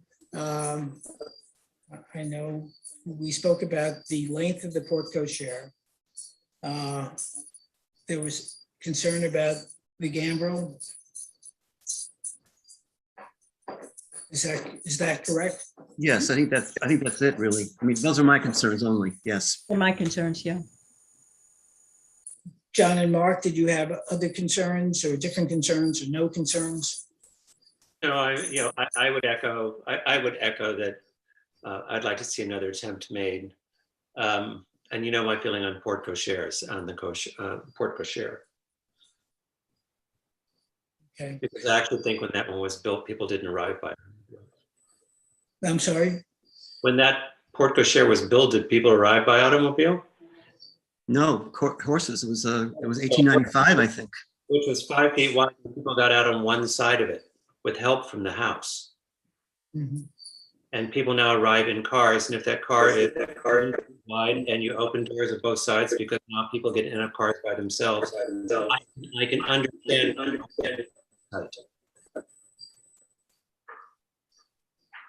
So that's my comment.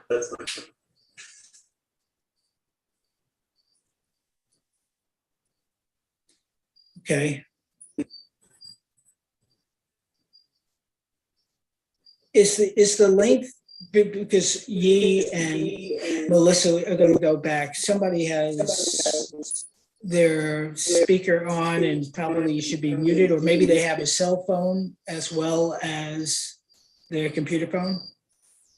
Okay, I think that works. Was that, if that was you, Yi, thank you. Is it only Sarah and I that had the concern about the length of the porte cochere? Because we don't want to send Yi and Melissa back if in fact it's not an issue of concern for the other board members. No, I express concern. Okay, all right. Not a concern. I'm sorry?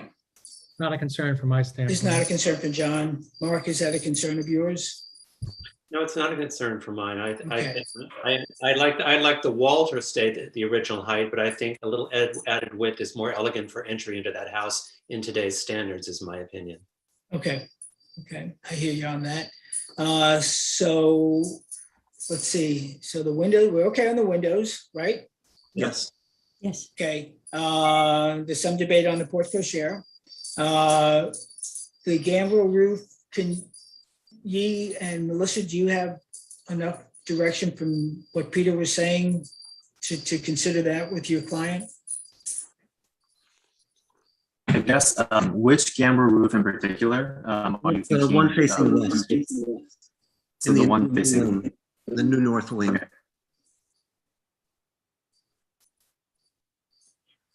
Which, okay. I don't know which photo it is. First photo, go to the first page. Thank you. Thank you. Okay. Yeah. And for my benefit, can you direct Kat to point to what you're talking about, Peter? Yeah, it's that gambrel roof just to the north of the old house. Just move your cursor towards the main house. Yeah, down below the lower elevation. Sorry, the one on the bottom. The Yeah, second. no, just go to the left. There, that gable. Yes.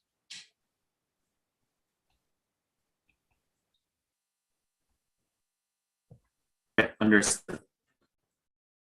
That's it. Too big. Fat. Yeah, fat. I see what you're saying now. Yep. Okay, I hear what you're saying. Yi and Melissa?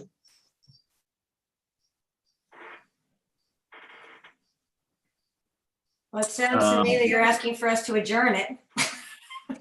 Well, they're concerned. It would sound to me that based on the debate on the porte cochere and the gambrel, that collectively it would be, I think you'd be hard pressed to get approval. So Oh, no, I think we're just a little confused because when Tom was here last time and we presented this exact same elevation, no mention was made of the gambrel. And I know yeah. on our part, a significant effort was made to switch that over to kind of be an homage. Joel and you could say it in a much more eloquent way than I could. No, homage sounds good out of your mouth, Thank you. so it No, works. you know, I know, Melissa. You know what? I can apologize for being slow thinker. I'm sorry. Sometimes it doesn't occur to me the second meeting. It's okay. I actually, one of the things that I'd love to show you, just to show you really quick, if you have 2 minutes, is just the original. I don't know if Kat has it. We had it in our presentation. The floor plans that we gave with our first submission. I don't think you have that electronically, so we can. No, I have them though. I have. I referred to them. Yeah. It went through like all the different hodgepodge connections and additions that have been made to the house to show that actually the new addition wasn't that big. We're really trying. I don't think it's too big, Melissa. Okay. And maybe it has to do with the fact that we're looking at a two-dimensional picture. How far back? That's true too. From the front is that gambrel that we're talking about? If we have the floor plans, if Peter, if you do have the one that had the multicolor the first time that showed each of the dates of when different things were done to the house. Well, While Peter's doing that, I have a Chris McNally with his hand up. Does that person need to come in? He actually can, he's part of our team. He can come on. Okay. Okay. Bring him in. And maybe he could answer the question that was just raised, which is how far back is the left facing gambrel from the front? I just wanted to clarify, I don't have an objection with an applicant sharing materials. I just want to be certain that when we are looking at plans that are being presented to the public that have been, that they're the correct ones. So if she wants to share that she thinks is helpful, that's absolutely fine. I don't. Right, well, Kat has them, I think, right, Kat? Actually, they only gave me this week's. She only has the most recent submission. It's just helpful. You know what I think we're gonna do, Peter? If Yi can share, he could put it up on the, we just got permission from Allison to put it up. Okay, Yeah, go ahead. Go ahead. So this gambrel set back about 18 feet from this face and about 30 something from this face. Okay. It's pretty significantly set back from the main part. You can kind of see from the shadow line, indicating how far ahead this main mass of the house is. Peter, does those dimensions, and can I suggest that everybody who's not speaking put themselves on mute? Okay. Thank you, Yi. Okay. So Peter, 30 feet from the front, 18 feet from the main house. Do you think that changes the scaling? You have an architect's eye. It's set back. It is set back. It's still fat. The question is, will it look fat if it's 30 feet back from the front? And what is, I don't have the plan. What is the use of that gambrel? The kitchen. It will be a kitchen on the ground floor, and it will be a guest room above. Yeah, I think you'd be hard pressed to narrow it down to any significance where it would mirror the front gambrel. And there's actually going to be a large magnolia tree that's currently existing there that will screen that addition further. Yeah. You know, my view is, given the setback, the massive, that which appears massive now will be less so. That's my layman's view. Yes. Actually, Vicky, can you put up the Devon Evans landscape plan that shows the outline of the house and how it sits in relation to the property in the front and the street? Sure.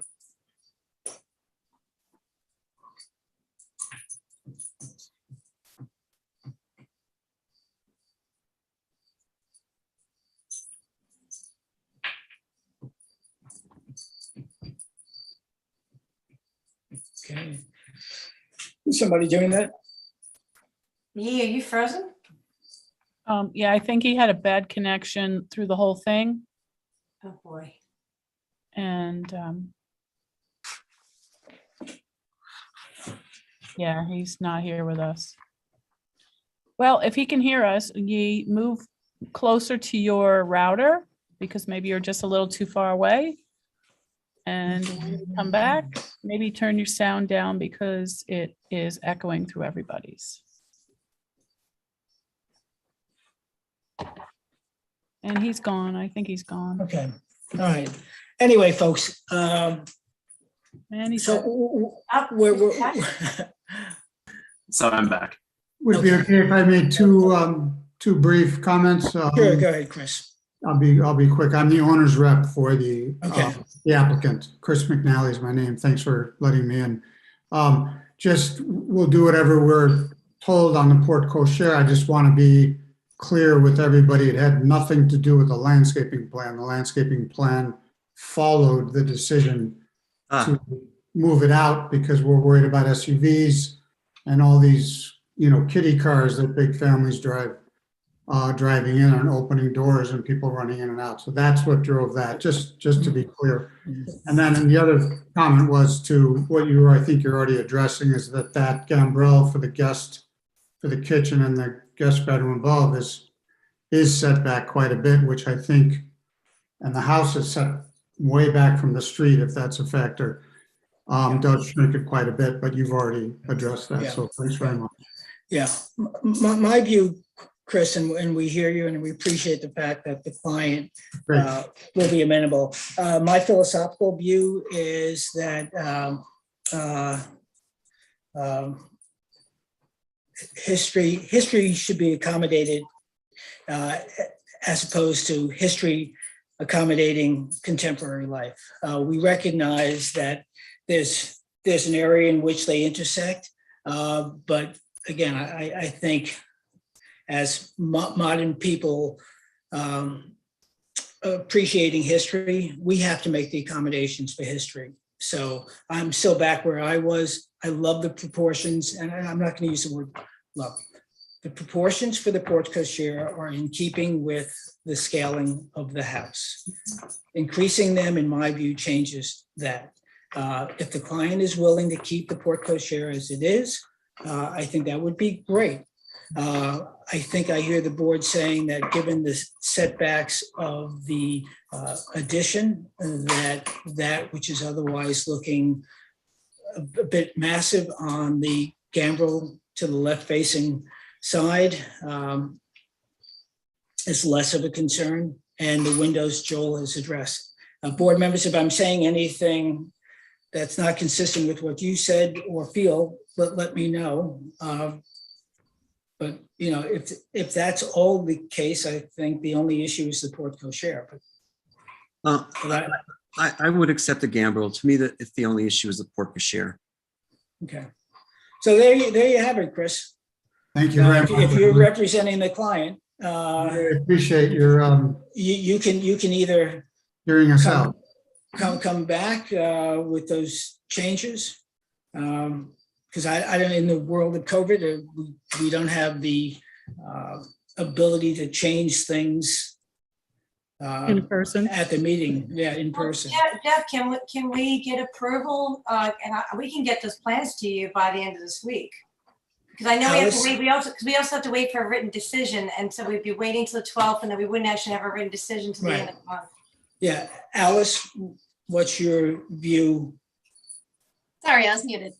In this scenario, I would say if they are verbally agreeing to leave the porte cochere in its current place, Correct.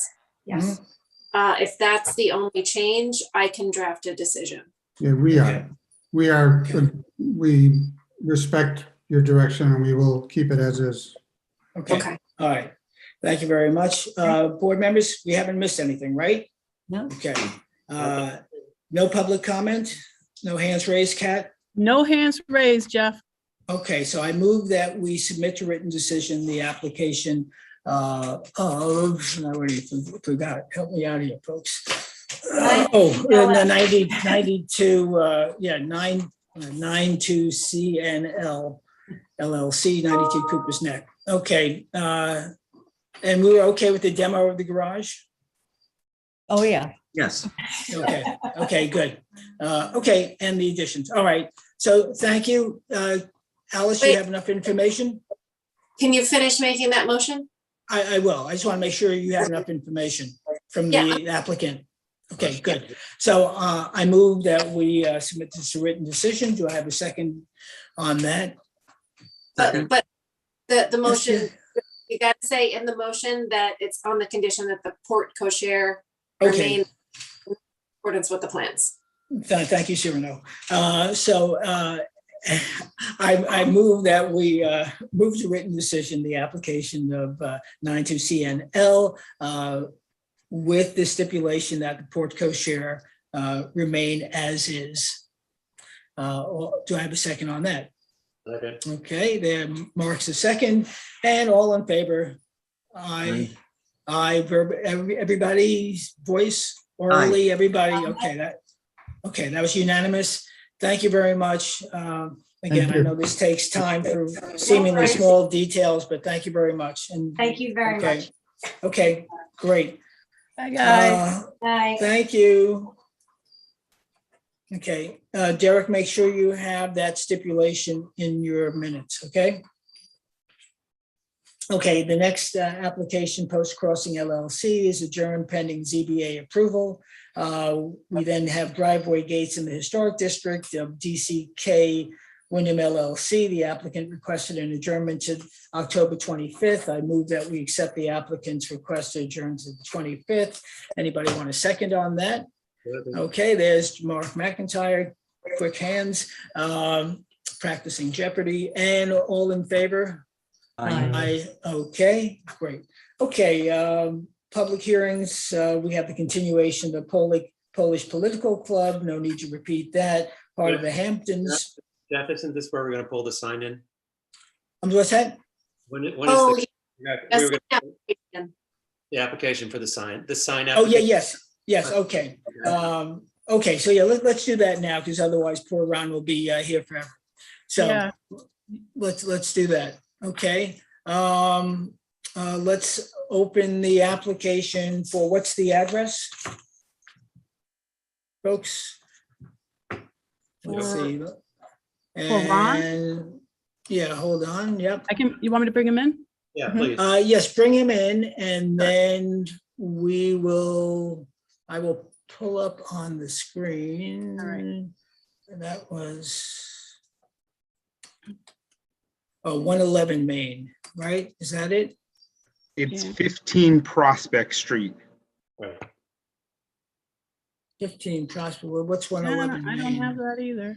Oh, no, Nope. 15. Derek, you said you sent that to us, and, Yes. okay. Okay, and 15 Prospect, let me look at, see if I have it in my inbox. It's the former Seasons on John Duck. Okay. If anything, John and Sarah should have it. Okay, I see an email saying to, Derek, I didn't get it. I apologize, but I don't have it.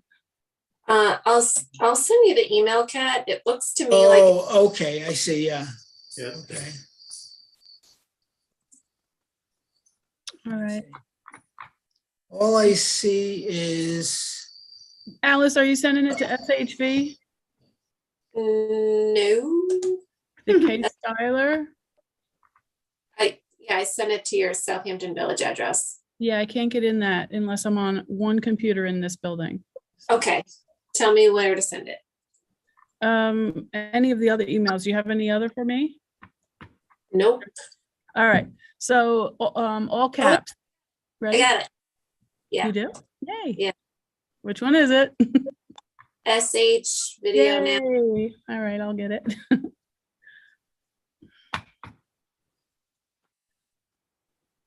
Oh, good enough. I'm opening it now, Alice. I got it. Great. What in the world? Okay, I have a big green. That's it. That's what I have. Okay, all right. So let me just share my screen and we'll all see what I have here. Okay. All right. This is what I got.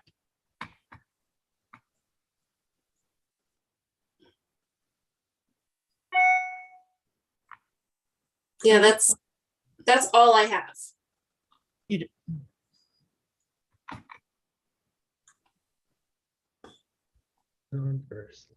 All you have is a Pantone color sample.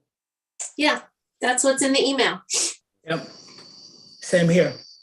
This is an application that went before the sign committee, so either John or Sarah should have the original application. If either of y'all can forward it, if either of you can forward it to Kat, that would be greatly appreciated at the moment. Because I'm away from the office right now, so I can't do that. Thanks, Derek.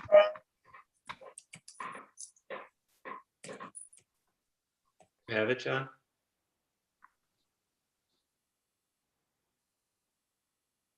I have to find it. There's someone that I could send it to. Yes. Do you have a pen? Yeah, hang on one second. Let me just pull up the email.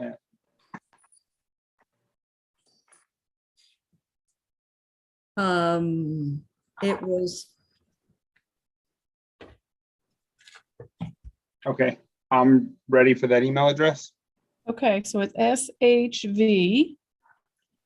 And then video, all caps, okay? Yeah, Video. Video now one Now at Yahoo. one. That's the one. Okay. Yeah.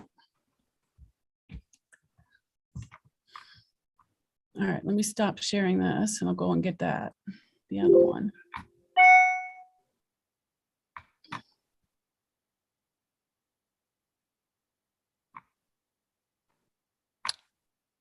All right, I'm sending it right now to you. Okay. Thank you. I appreciate the flexibility. Doing all we can here. Trying to help.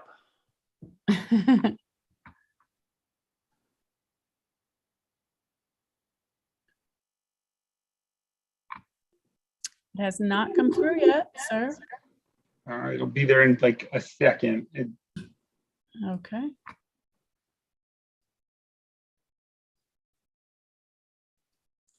While we're waiting, John, did you want to talk about the back and forth that that occurred? Just in general, we're both Sarah and I are being asked to approve more and more signs that are flat PVC printed signs that lack any character or representation of what's contextually relevant for the village. In this case, the sign that currently exists has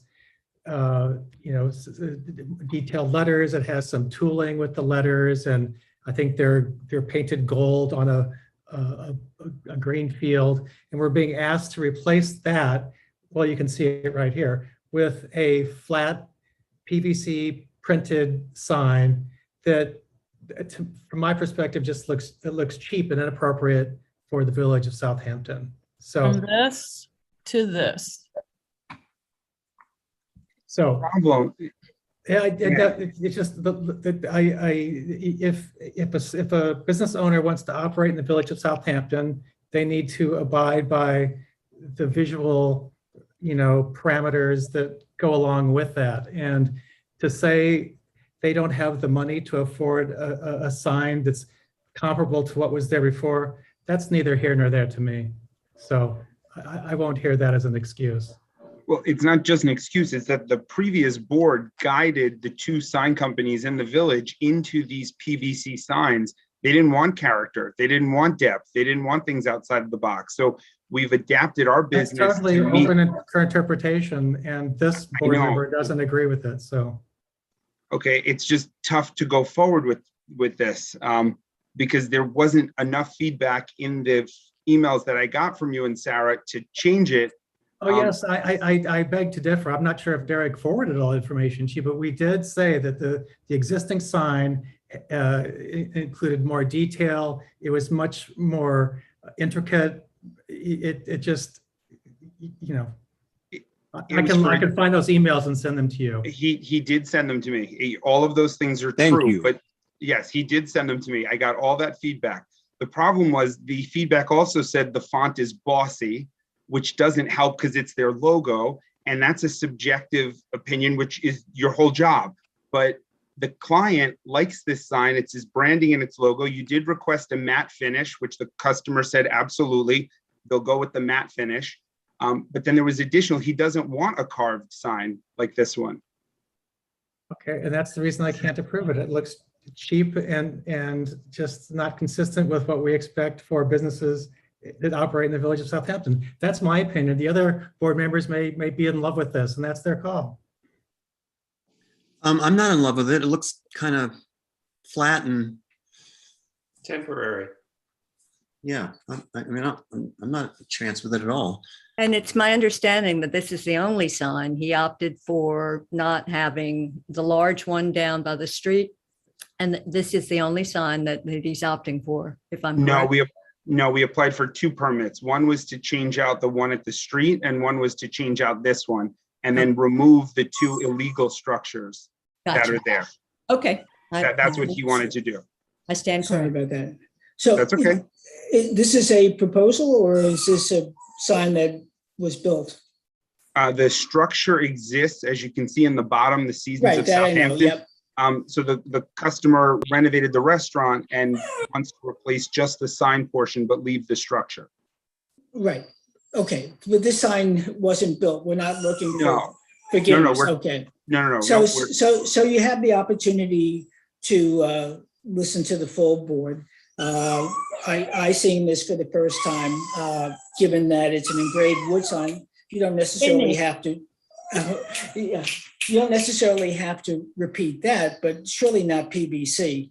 I can see a desire to contemporize it against the old fashioned, but somehow, and maybe it's the combination of the lettering, the PVC, the shape, the initials above that it's, I understand what John is saying. So I'm not a designer to tell you how to make it richer, but I think that's what the couple of board members are saying, right? Make it richer looking. In addition to that, but I think there's also a hesitation to approve anything that's PVC. We've had that issue before. So yeah, there is. You're absolutely right. So right. if John's vote is always out when the sign is made of PVC, I'm down to 4 because code allows. Wait. You're misconstruing what I said.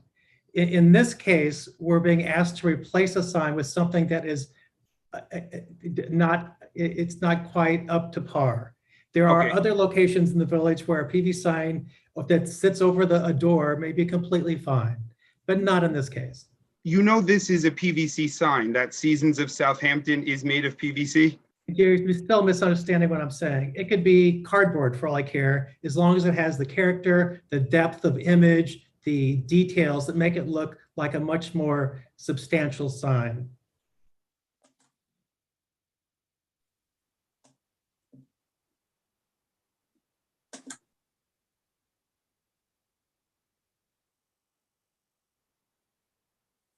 I don't know what more can be done with his logo. You know, that's his logo, and his designer proposed this. I'll kick it. I mean, I don't know what to tell them. It's okay. So Ron, this is just a flat printed piece of PVC with the logo and their typeface on flat PVC. Correct. And you're saying there's no way to add dimensionality to it? No, because they didn't want to do carving or the sandblasted. They didn't have the budget to do a carved sign. Oh, so then you just contradicted yourself. Oh, it's possible. They just don't want to.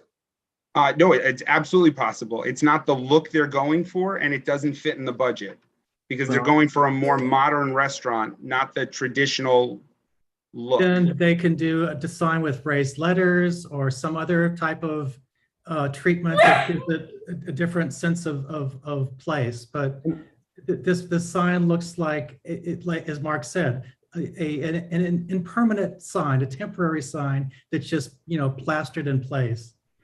I mean, look behind you, the signs that are right behind you in your office. I mean, there are other options. 100%, and I've offered every one to him, and this was what he wanted. So go back and tell him that you brought it here and it hasn't been approved as it's being presented. So what other options would he like to present to us? Okay. Thanks, Ron. All right. So as this was Can not I on get the- a denial vote? I would like a denial vote so I can explain to we're him. We're not denying it. But You I heard kind of it. need that because Okay. he needs to But understand. So that's not to your advantage. You're going to have to then reapply. It's going to go before the full board. You're going to have to provide notice. You really should think about that request. It's going to go better for you if you ask for an adjournment and show him a copy of this tape. This is why it's on public record, so we can actually watch and see our comments. Okay. Yeah. So you don't have to, if we denied it, the process you're going to have to go to is much longer than coming back with another option. It's just not reapplying? So at this point, what we have a sign committee. The sign committee referred you to the full board. If the board denies it, and then you'd have to make a formal application. At least that's my view, and council may have the same opinion or different opinion, which would then require notice and a public hearing, and you're gonna have to get in touch with the neighbors. Ron, we want businesses, we want a business in that location, okay? We understand your client is spending a lot of money. What we're asking is that they look and think creatively about making the sign look a little richer. We respect their logo. And we also have faith in your creativity to come up with something. You already said there was, but it wasn't within their budget. That's not our I know, but concern. he's not going to understand this unless it's denied. So I would really appreciate the denial vote, and I will submit another sign application. Alice, can you help me out here? Because Deny it. Let's give him a denial. Deny Yeah. application. Yeah. when does he look to open up the business? He wants to open in the next 10 days. October 8th, I think, Okay. is his grand opening. So let me tell you this. It requires an application you have to fill. It requires a public notice, which is a minimum of 10 days.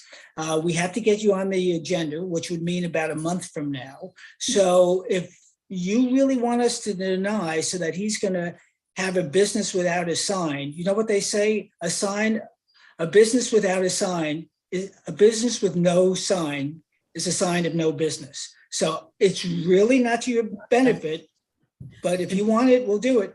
And just for the record, we gave this same feedback. I believe, Sarah, tell me if I'm wrong. We gave this feedback weeks ago. So when the original request was made, so nothing that we discussed here has changed from that original discussion. The feedback got to me on Thursday, and I presented that to the owner. He was the reason we asked Derek to get on the agenda. So I'd like the denial, please. Okay. Thank you. Thank you. The board move. I move that the board. Should I state it in the negative, Alice? Or Yeah, board denies the sign application. I move that the board, at the applicant's request, deny the application for a sign for 15 Prospect. As presented. As presented. Do I have a second on that? Second. Okay, all in favor? Aye. Aye. Okay, all right. This is probably the strangest vote I've taken in the 6 years, but Ron, so be it. Ron, I should caution you and your client not to erect a sign and ask for forgiveness. I make my livelihood here. I would never do that.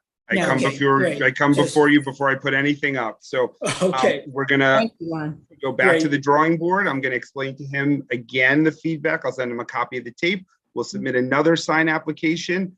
Hopefully, John and Sarah will like that one more, and we can get approved by the sign committee. If we can't, we'll come back to the full board. Okay, Ron, this isn't about. This is about the location and the prominence of the location and what we're replacing. And like I said, context is everything.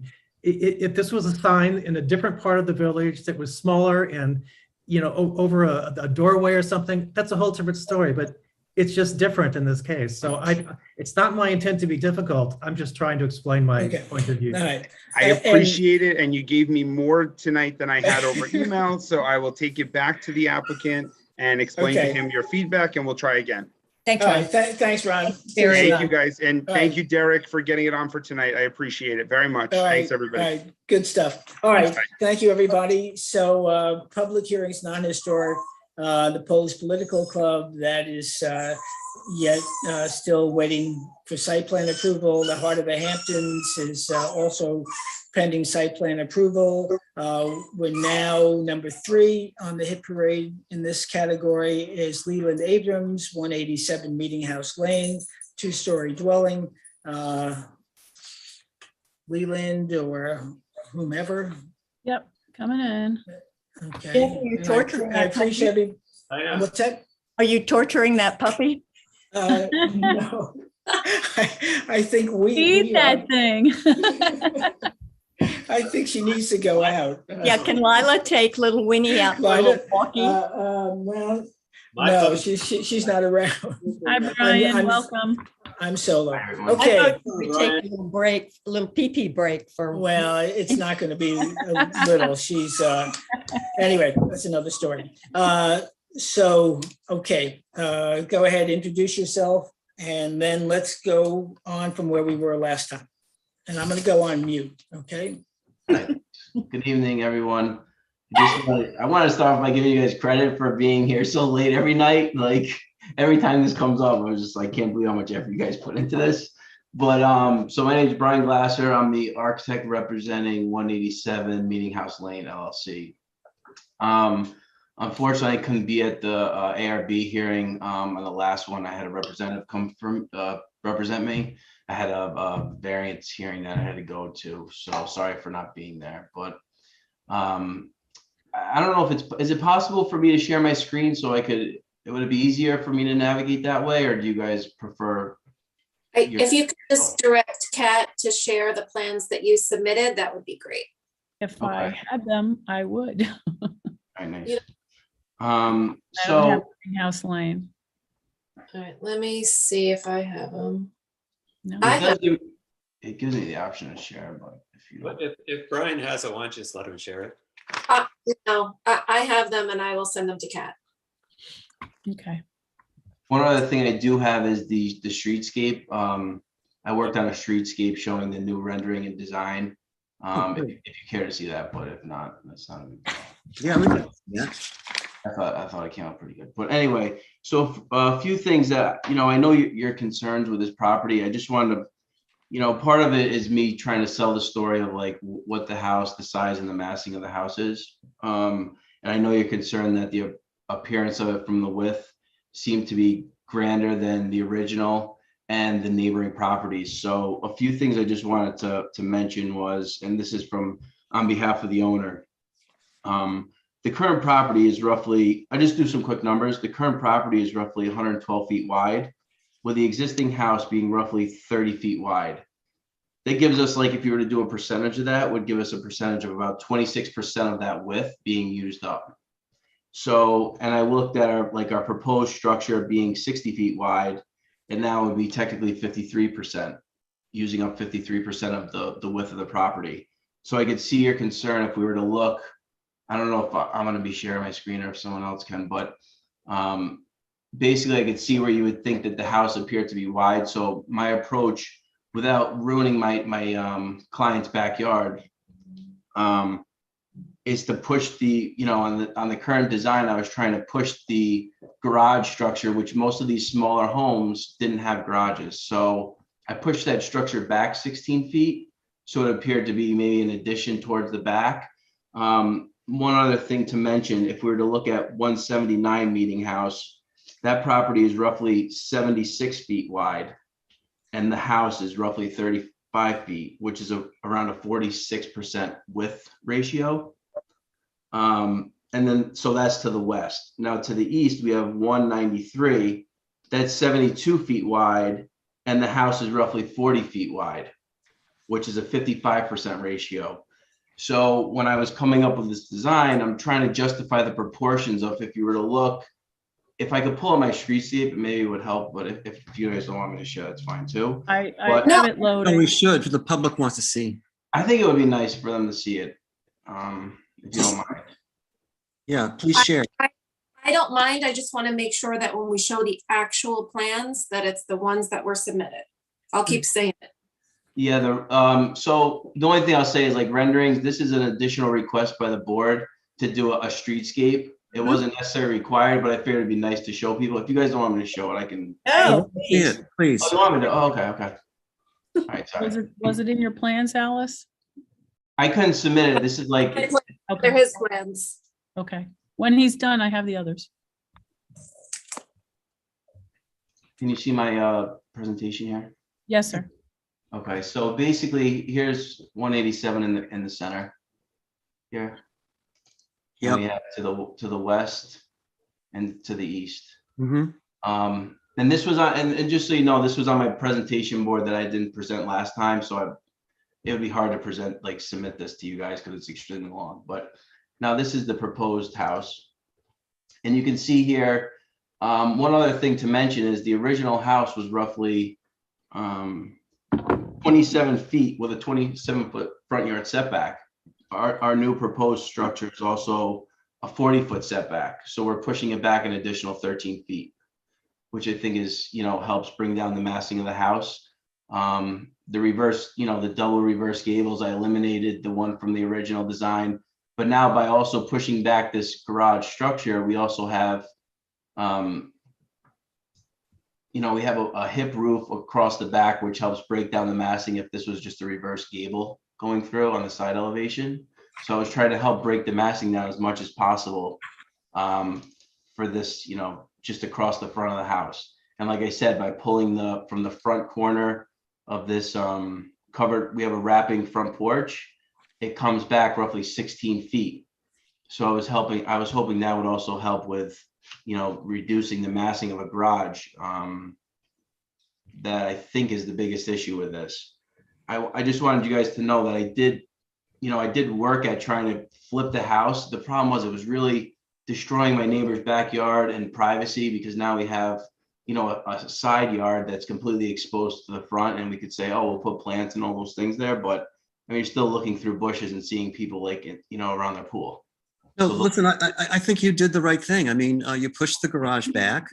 Okay, the absolute width, it's still wide, but as you said, it's 16 feet back. It diminished, it narrowed the forward portion. I think you did the right thing. I would say on the garage, I would only ask that you perhaps do a shed dormer so that it would be more recessive than the gable, which I think will improve it more. Yes. And then I wondered if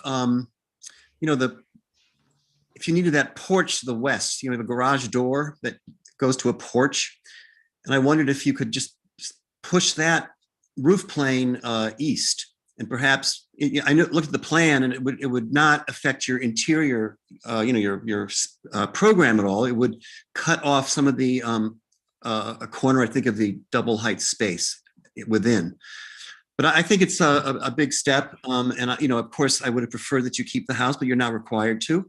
And you definitely made steps in the right direction, and it's attractive. Thank you. Peter, when it comes to, what were you just saying about the front porch? I just want to mark this down exactly. Oh yeah, if you could, it sort of irked me that the columns are centered in the door, which is correct. Then the bay to the left is bigger, and I wondered if you could just slide that roof over, get rid of that west porch. That porch wraps around to the west. Oh, you actually want to get rid of it? If you push that roof eastward, and then instead of having 4 windows over the front door, you have 3. Just as a way to reduce the mass a little bit more and straighten out those columns. And it wouldn't affect your first floor plan. It would, I think, might affect the ceiling of your double height space. Maybe we could see the elevations and that would help. Yes. Yes. Kat, can you do that? Yes, I guess ma'am. you have, this is just my, I could, I guess, unshare. You could, Okay. you want to take over? This must be, okay, so back over here, share screen. I have it set up too, unless you want. Okay. Okay. All right, so go down to several pages. I guess we'll go to maybe the 2D elevation would probably be the best, just so we could see it. Sure. Get on. 13, yeah, maybe 13. For 12, I'm sorry. Sorry about the 12. Whatever you need. Yep, 12, perfect. So if you just want to zoom into the upper front elevation. Yeah. Hold on. Yep. There you go. Now you come down, that's a roof. Down one image, Kat. Oh, go down. I'm sorry. Down. I'm going There it is. There it is. So sorry. Right. So I think, if you did a shed dormer, say that gable, I think it would, more align with the windows, horizontal windows, in the main bulk of the house. I think it would just be much more harmonious and recessive.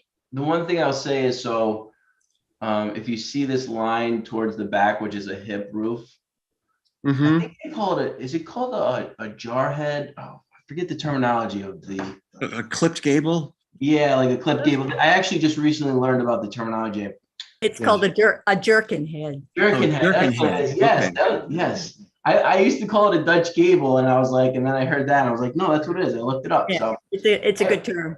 yes, it is. So that proportion here on the left-hand side, just to the left of that, Peter, if I were to do a shed off of there, then I would have to make the reverse jerkin head elevation, which is on the west. That would have to be a regular gable. So then that would be like that triangular shape would be, yeah, if you want, Kate, if you want to just go down a few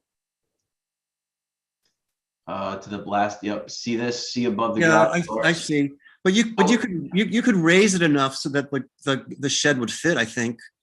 I would have to move the whole shed. I did play around that because as you, if you remember, my original design did have a shed coming off. I mean, it's definitely something that, yeah, I mean, I could. So wait, are you okay with this being this proportion, or would you want me to change this to a gable on the garage? I don't mind the jerkin. I like it. It's more recessive, but maybe to accommodate the shed, it's got to the eave line's got to be a little higher. That's all I'm thinking. Right. Yeah, you know what it is, this whole time as I was designing it, I was concerned about making these roof structures get too tall. So I was trying to break them down as much as they can, especially. Yes, and it's the right thing. You know, I think you've been doing the right thing, I think. Okay, nice. All right, so if we go back to the front elevation, if I were to possibly move that over to a shed there, and then we have three windows over the main entry in the foyer, that shouldn't be an issue. The wraparound porch, I thought added character to the house. No, you know, it's nice. The It's sweep coming off of it. I thought that was a nice like shingle style like design. That I like the sweep. I like the sweep. I'm gonna lose it though if I get no. You just push it in. I think. Just I agree with Peter. The columns just seem out of balance. If you just move that in enough to balance out the columns, it would be fine. Yeah, like 2 feet. I think. Just a little bit, really. Okay. 3 windows. And make it 3 rather than 4 windows. Right. Okay. I mean, you get to work it out. Obviously, you know, we can't predict what's gonna. No, I know. I get where you're going with it. That's not a problem. Okay. A little bit. All right. If there's any other comments that you guys. The only comment that I have is there's a whole lot of sidelights going on at the front door. I feel like the weight of the windows around the sidelights and the upper window around the front door I feel heavy, and they sort of diminish the value of the front door a little bit.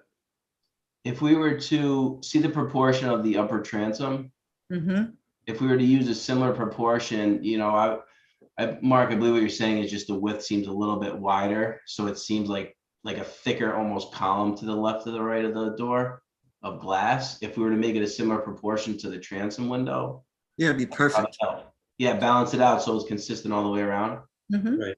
I think that would work. Perfect. I could do that. It's not a problem.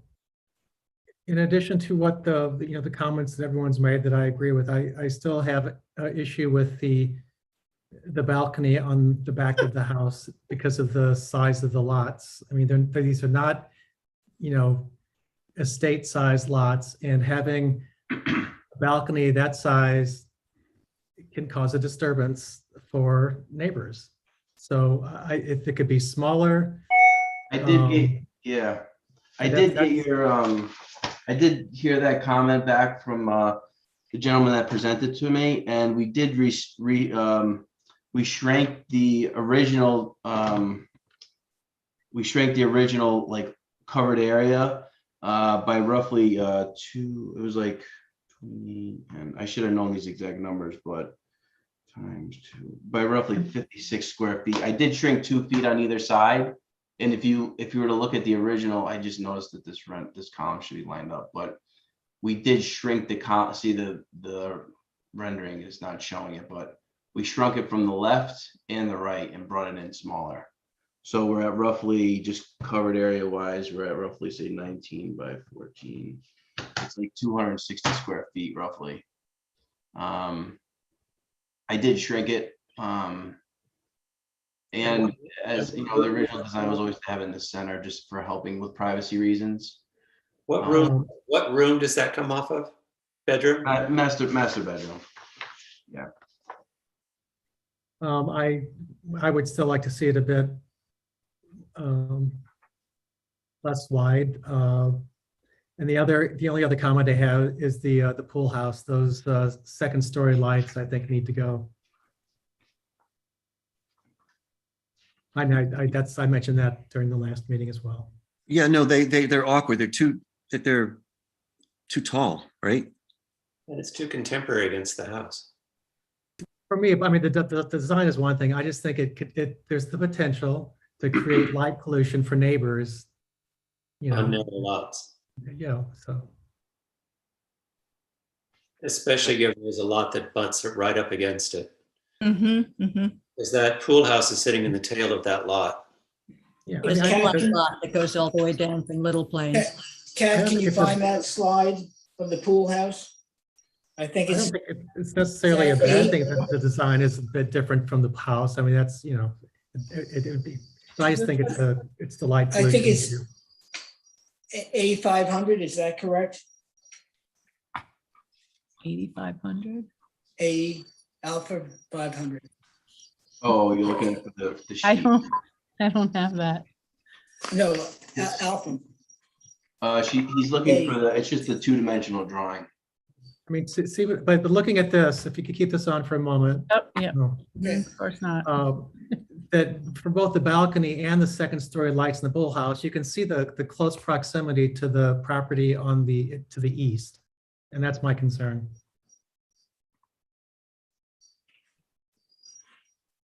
I'm assuming this is east. Yes. Yeah. You know what I was gonna say? Unfortunately, when the landscape plan, we couldn't update that, but see, this is much wider than what I originally proposed. I already shrank it. See how wide this covered patio is? How much it takes up the backyard, and if you look at the proposed, you can see how much I actually shrunk the covered patio area on the back of this. No, the covered. See where it says residence? Yeah. See how much bigger that proportion is? That's the original. And you can see how much more I shrank it if you go to let's just say my floor plan, which is probably like A100. Floor plan. If you need me to be a little more specific, I would like to see it the width or a little bit more perhaps of the windows on that second story.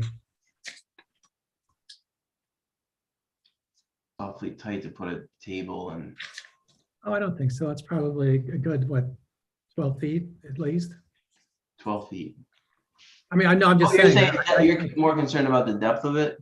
No, I mean, having room up there for, a few chairs and maybe a table to have your coffee in the morning is one thing, but to have it to be the size where you could put like tables and lounges and multiple chairs, it just to me that causes the problem. So I'll leave it at that. All right. Yeah. See how much you could see here, the comparison actually that I did. I mean, I did make an attempt at it to reduce the size. See, it's almost like half of the width. Yeah.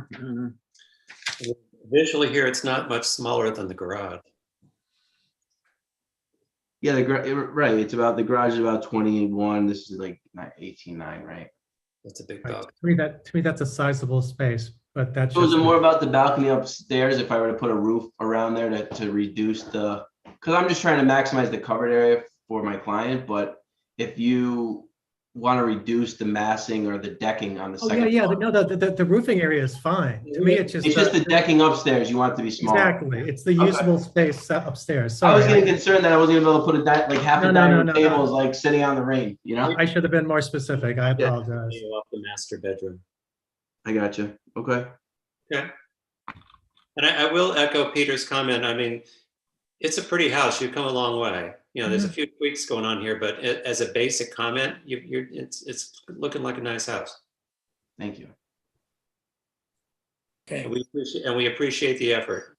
In fact, for the on the back of the house, if it makes more sense to extend that roof to the way it was previously, and just make the second floor balcony smaller. That would be fine. That's with the me. biggest thing for you guys, right? Is the upper deck size. It is for me. That's just my thing. I've kind of heard it before, but I always just thought it was overall like just bigger decks, like didn't want bigger like covered areas, but that makes sense. Okay. Like if that was a 1-story roof structure, you'd be completely fine with it. That's correct. Oh yeah, for sure. Okay. I'm picking up on these things as we go through it, so this is good to know. Yeah, and I think that this is a double height space in the pool house, right? No, it's about 1.5 stories. So this, just so you know, this pool house, it's the original structure that was there. No, I know, but it's one space. It's about a story, and it's about less than a story and a half. Right. I just think the windows are too tall. That's all. If you could get another few courses of shingle, at least, you know what I mean, on that, because they're awfully big. Yeah. Okay. And that's what I think you did a good job. So thank you again. Yeah. So do you think if we, my client's getting a little, I know this is important, like if I make these changes, we should be until you see it, you can't approve it. Yeah, I think we're in a good spot. I think you're going the right direction. Let's put it that way. Yes. Yes. I don't see any reason why we couldn't approve this in 2 weeks if all these little things were addressed, right? Not a problem. Yeah, I agree. Okay, so let me, any public comment out there, Kat? Oh, hang on a second. I have to stop share to see it. Nope, nobody's hand Okay. up. So it sounds like, Brian, you would like to adjourn, so you can make the changes that my fellow board members have put forward, correct? Yeah, I definitely don't want a denial, that's for sure. We don't have to go there.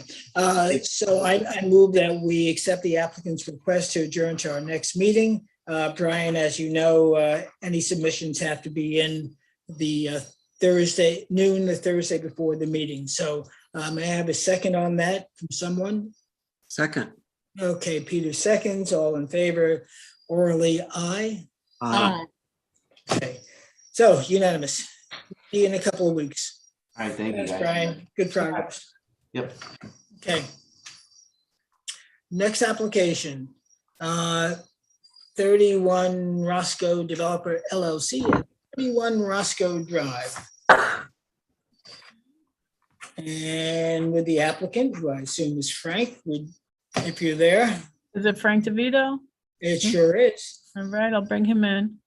So I also have 3 other people in. 3 other people. So Brian Glasser, we just got rid of. Fred Weinfurt and Haley Yes. Willis. Okay, my guess is, Haley is from Hampton Monkey Business. Okay, yep, that'll be the next one. Fred is a member of the public. Okay, good. Who will There you be, go. I think, speaking regarding 31 Roscoe. So, Frank, What? Kat let you in. I did let him in. You have this digital submission, right? So you can, I do. okay. When we get to that, I just wanted to make sure. Otherwise, I was teed up to send it to you. Come on, Frank, where are you? All right, Frank. All right, now I've done this process 3 times, Frank. Don't touch any buttons. Here he comes. There we go. Okay. All right, I'm asking you to unmute, Frank, and to start your video. You got 2 requests on your screen. Okay. There you are. All right, so Frank, it's a formality, but tell us who you are. Frank DeVito, representing 31 Roscoe Development. Okay, you're somewhat muted. I don't know if that's. I hit on mute. Okay, well, now we hear you. So Frank, at the last meeting. I tried this at the office, Jeff, and I couldn't get through on there, so I'm on a mobile phone right now. Okay. Anyway, you resubmitted plans, so you can take us through those plans, if you will, and tell us what you're proposing. We want to share them. What's that? Yes. Cat, Cat should have them. I do. I'll put them right up. Share screen, choose screen, and share. All right. Okay, and Frank, just to point out something that is a minor detail, but it's not, it's a little less than 100% professional, but this says 31 Roscoe Street, Sag Harbor, New York. I don't think that's Yeah, what we're that's, talking about. no, Jeff, we, Okay, we were gonna ask for an adjournment tonight because the plans do need some work. And we would like to finish the presentation, plans and meeting. You just broke up at that point. So you'd like to present the plans, but did I hear you say you then want to adjourn, Hello? make edits? He's having trouble, Jeff. Yeah, unfortunately. This is the unfortunate part of I'll say. going online. Jeff, did you hear Ryan that I requested? We heard part of what you requested. Hey, Frank, can you get near a window that might have better reception for your phone? I Make sure it's on am in the house with Wi-Fi.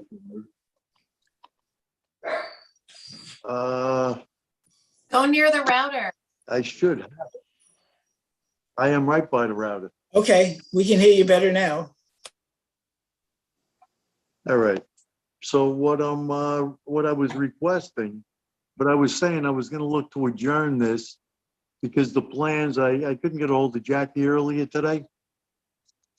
The plans need some fine tuning for our presentation. There is the Sag Harbor issue. There's, this is not a proper submittal. I was just requesting to come back in 2 weeks with a full proper submittal. Perfect. Not to waste anybody's time tonight and go Okay. through what we missed and what we didn't do. Great. All right. Yeah, we hear. So I move that we accept the applicant's request to adjourn to our next meeting. Do I have a second on that? Second. Okay, great. All in favor? Aye. Aye. Aye. Okay. Thank Thanks, you, everybody. Frank. Have a good night. Well, thanks Thank for you, sticking Frank. All right, around. take care. All right. Bye-bye. Hi. So to anybody that was going to be speaking from the public, it'll be adjourned to the next meeting. Okay, so the last application to be heard. The only question that I have, is there a stop work order on this house or is it still continuing to construct? I don't know where Tim left it, but I'll address that with him tomorrow. There are like a bunch of trucks out in front of that house, a lot of work going on. Yeah, no, I mentioned to him last time that there's work continuing despite the fact that it's unapproved. So, okay, I will address that with him tomorrow. The final application is that of Hampton Monkey Business LLC at 209 Little Plains Road for driveway gates. So I know there's, Haley, it's you, so why don't you come in, introduce yourself. Introduce yourself. Hey, Haley, I'm asking you to unmute. There you are. Hi. Hello. Hello. Okay, tell us who you are, your firm, and then we'll proceed. Yeah, good evening, members of the board. I'm Haley Willis from the Adam Miller Group, attorneys for the applicant Hampton Monkey Business LLC.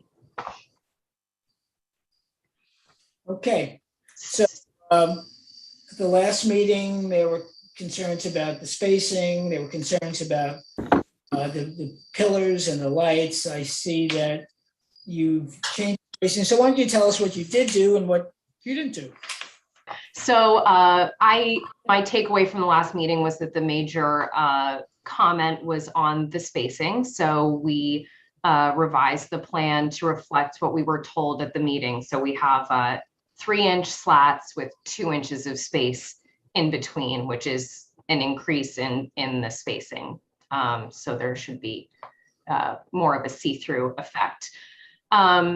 And then there were some suggestions from the board that we keep the existing columns that are in place right now. At the time, I didn't see any issue with that suggestion, but in speaking with the homeowners, and I actually had an opportunity to visit the house, which I had not done prior to last meeting. And the stone element that we are proposing to recreate in the column is a common feature of the design of the house. That stonework appears repeatedly, both inside and outside the home.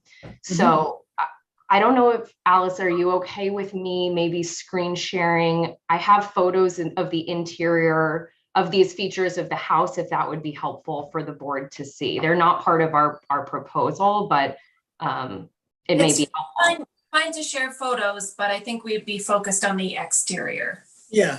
Sure. Okay. Okay. Screen share. Can you see my ARB presentation for 209 Little Plains? Yes. So this is in the rear, but this is the exterior of the home. You can see the stonework here. Again, it's repeated on the outside here of the porch out back, and also the chimney. So it is a common element, and we want to put a bow on it with the gate. It will bring the whole design sort of into cohesion. And to that same effect, our clients, when they reviewed the plans, it was actually always they had intended to have black as opposed to white for the fence. And again, this is to echo the design elements of the home. So we have the black windows, the trim on all of the windows and the doors and the garage, and even the fence around the property. So we would propose to do a matching black for the reduced slats that are on the gate. So that's bluestone then, right? Is that bluestone? I believe it is bluestone. Yes. I'm looking at it is stacked stone. Yes. Well, to me, bluestone is a lot more acceptable than fieldstone. I don't know how other people feel. I'm with you on that. Yeah. Well, I've lived for a while off of Little Plains and familiar with with the street. So there are very few. I wouldn't say there are none, but I think there are only maybe about 3 or 4 brick or stone pillars, and they are closer to the beach on properties that are probably 3 times the size of this property. So in this part of Plains, wood white pillars and a white fence are more harmonious with that section of Little Plains. So that's where I come out. I think the issue that our clients had with that, which is different from even our original proposal, is that it really would not be in keeping with the design of the house that's there. And obviously, especially with the increased spacing in the slats, you're going to see right through to the fence that's enclosing the backyard. You see the front facade as well as the side of the house kind of through that gate as you're passing down Little Plains. So we thought it would be just more harmonious, despite what the rest of Little Plains may look like. The house that's existing there, and which was approved by this board, has these design elements. The black is much more prevalent, the stone is more prevalent. So we were trying to keep it harmonious with the house. With the house, but our charge is harmonious with the neighborhood. So, but let me hear the opinions of other board members. When you look, when you looked at this gate, what you're going to actually see is the fence. And I looked at that house, and if I remember correctly, there's a vertical board fence that's natural that goes all the way across the back of that house, and actually a very nice looking vertical board, natural color wood fence, right? Has that been painted? This is really, if you're still looking at my screen, this is what is the pool enclosure fence. So you really see something that looks more like that from, oh, I think you may be referring to this piece here. Yeah. And that goes all the way across the back. It's natural wood, right? Yeah. So if you had a natural wood gate that you look through to see that matched the natural wood fence that I see at the end of the driveway, that would be harmonious. So that would be, excuse me, that would be both for the slats themselves and then echo that in the columns? I'm talking about black gates right now versus natural wood gates. Okay. Because I think the black gates feel heavy, but on that street. But when you look through them, they actually, if they were natural and matched what you see at the end of the drive, it's a lovely house. If you see what matches the gate and the fence that's at the back that gives you the entrance to the backyard, I think you would have a nice repeat of material that wouldn't be so heavy. Now that I see that fence, Mark, I agree with you. I think it's a nice looking fence that you've already got going on there. So we're thinking, Over to look at it. It's a beautiful fence. yeah, good point, Mark. Yeah, thank you. And as a matter of fact, if you took that same detail into the columns and then the fence and recessed them a little bit, I think you would have a nice harmonious relationship between the gate and the fence and something that's not as heavy to the street. And the stone that you see, most of the stone that you're talking about, you don't actually see from the street. Because that stone, if I remember that house, that stone that you're showing in the back is not visible from the street.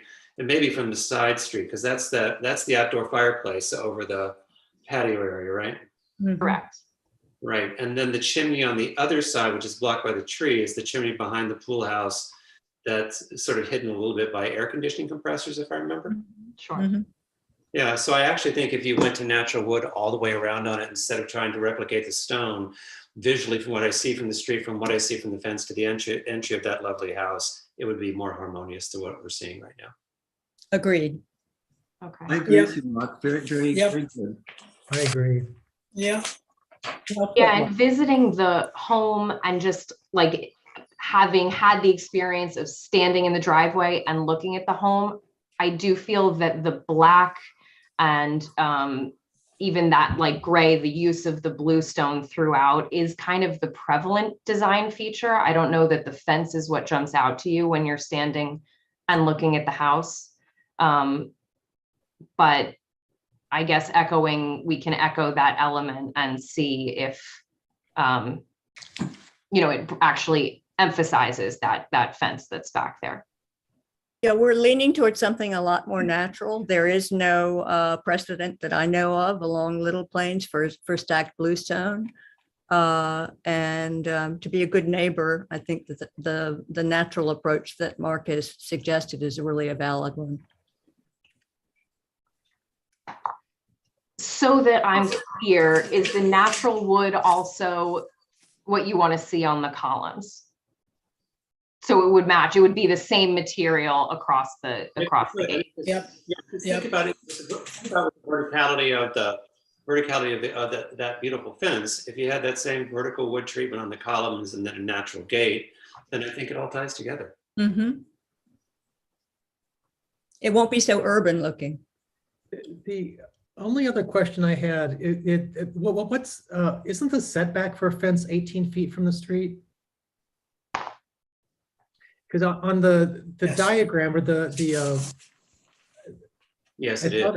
I thought it said 17 feet, which, yeah, see that? That's to the column, yeah, to this corner of the column here. Okay, so the fence, the gate itself is not part of the column in that calculation? I believe the calculation is only to this front corner. And so the gate itself may be set back 18 feet. We can definitely show those calculations. Oh, sorry. What I meant, and maybe Alice can answer that, whether the gate or the posts need to be 18 feet back too as part of the gate, or is the gate separate from the post in that? Yeah, I understand your question, and I don't have the answer because I think the interpretation of this code section is really bizarre. So I think we would have to ask Chin about that. Because my assumption, and it may be wrong, would be that the posts need to be 18 Yeah, feet back. structure and the setback should be the Yeah. same. Yeah. Yeah, I agree. Minor point, but once we open the door to something like this, it haunts us forever. So I don't know if there was a logistic reason that it was done that way, but we will look into that for sure.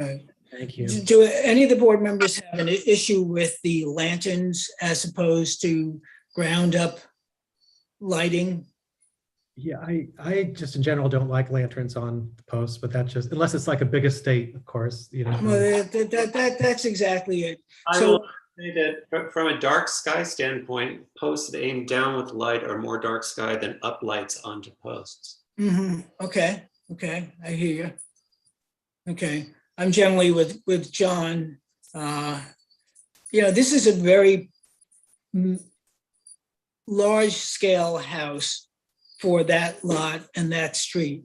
So I think some of the comments you're hearing from the board, whether it be regarding the stone, whether it be regarding black, natural versus black, are all to tone down the significance of the gate, not to make it a prominent part, because it's already a very large house, a very large scaled house on a lot. So, and also just one other thing on the gate, it doesn't show, so I assume there are no external mechanisms, goosenecks, keypads, or anything like that, Haley? That's right. Yeah, nothing out street side. Okay. And I'll just comment on the light fixtures. I would have less an issue with it if the light itself were casting down in the placement where they are, as opposed to just just out, Yeah. I'm not sure. I'm sorry. I'm not sure I understand that comment. Well, the lights as they are right now, the light exposure is facing out. If there is a light fixture choice that could be put in the same spot that it could cast the light down, that would make a big difference. Yeah, well, it has to be dark size compliant. We do have that in the code now, so. There are some beautiful LED fixtures that actually shine down. They illuminate. It's really more to mark the gate than anything, right? It's not like a security type of issue. Right? No, that's a pretty well lit part of the street. It's pretty. I think the general sentiment is understated versus overstated. Okay. Okay. Haley, it sounds like you've got a little bit of rework to do. So yes. I will assume that you would like to ask us for an adjournment.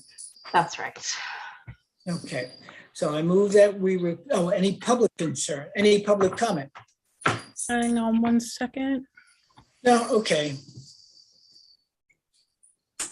We're the only people up this late. There is All nobody in the attendee room, Jeff. All right. So I move that we accept the applicant's request to adjourn to our next meeting. Do I have a second on that? Second.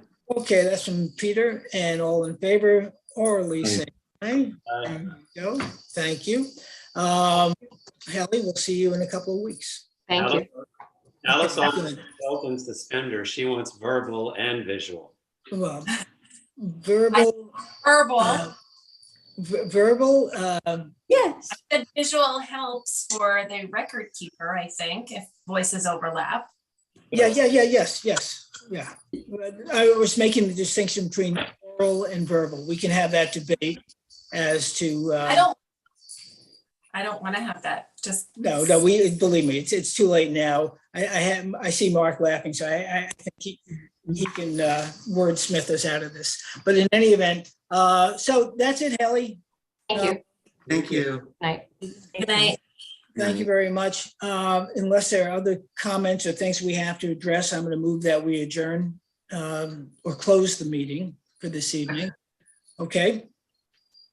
All right. I hear no complaints about that, so I move we close tonight's meeting of the Southampton Village Board of Architectural Review and Historic Preservation. Anybody want a second on that? Second. All right, there, Peter wants to go home. Well, he is home. We're all Yeah, home. no. All in favor? Aye. Aye. Okay, good night, everybody, and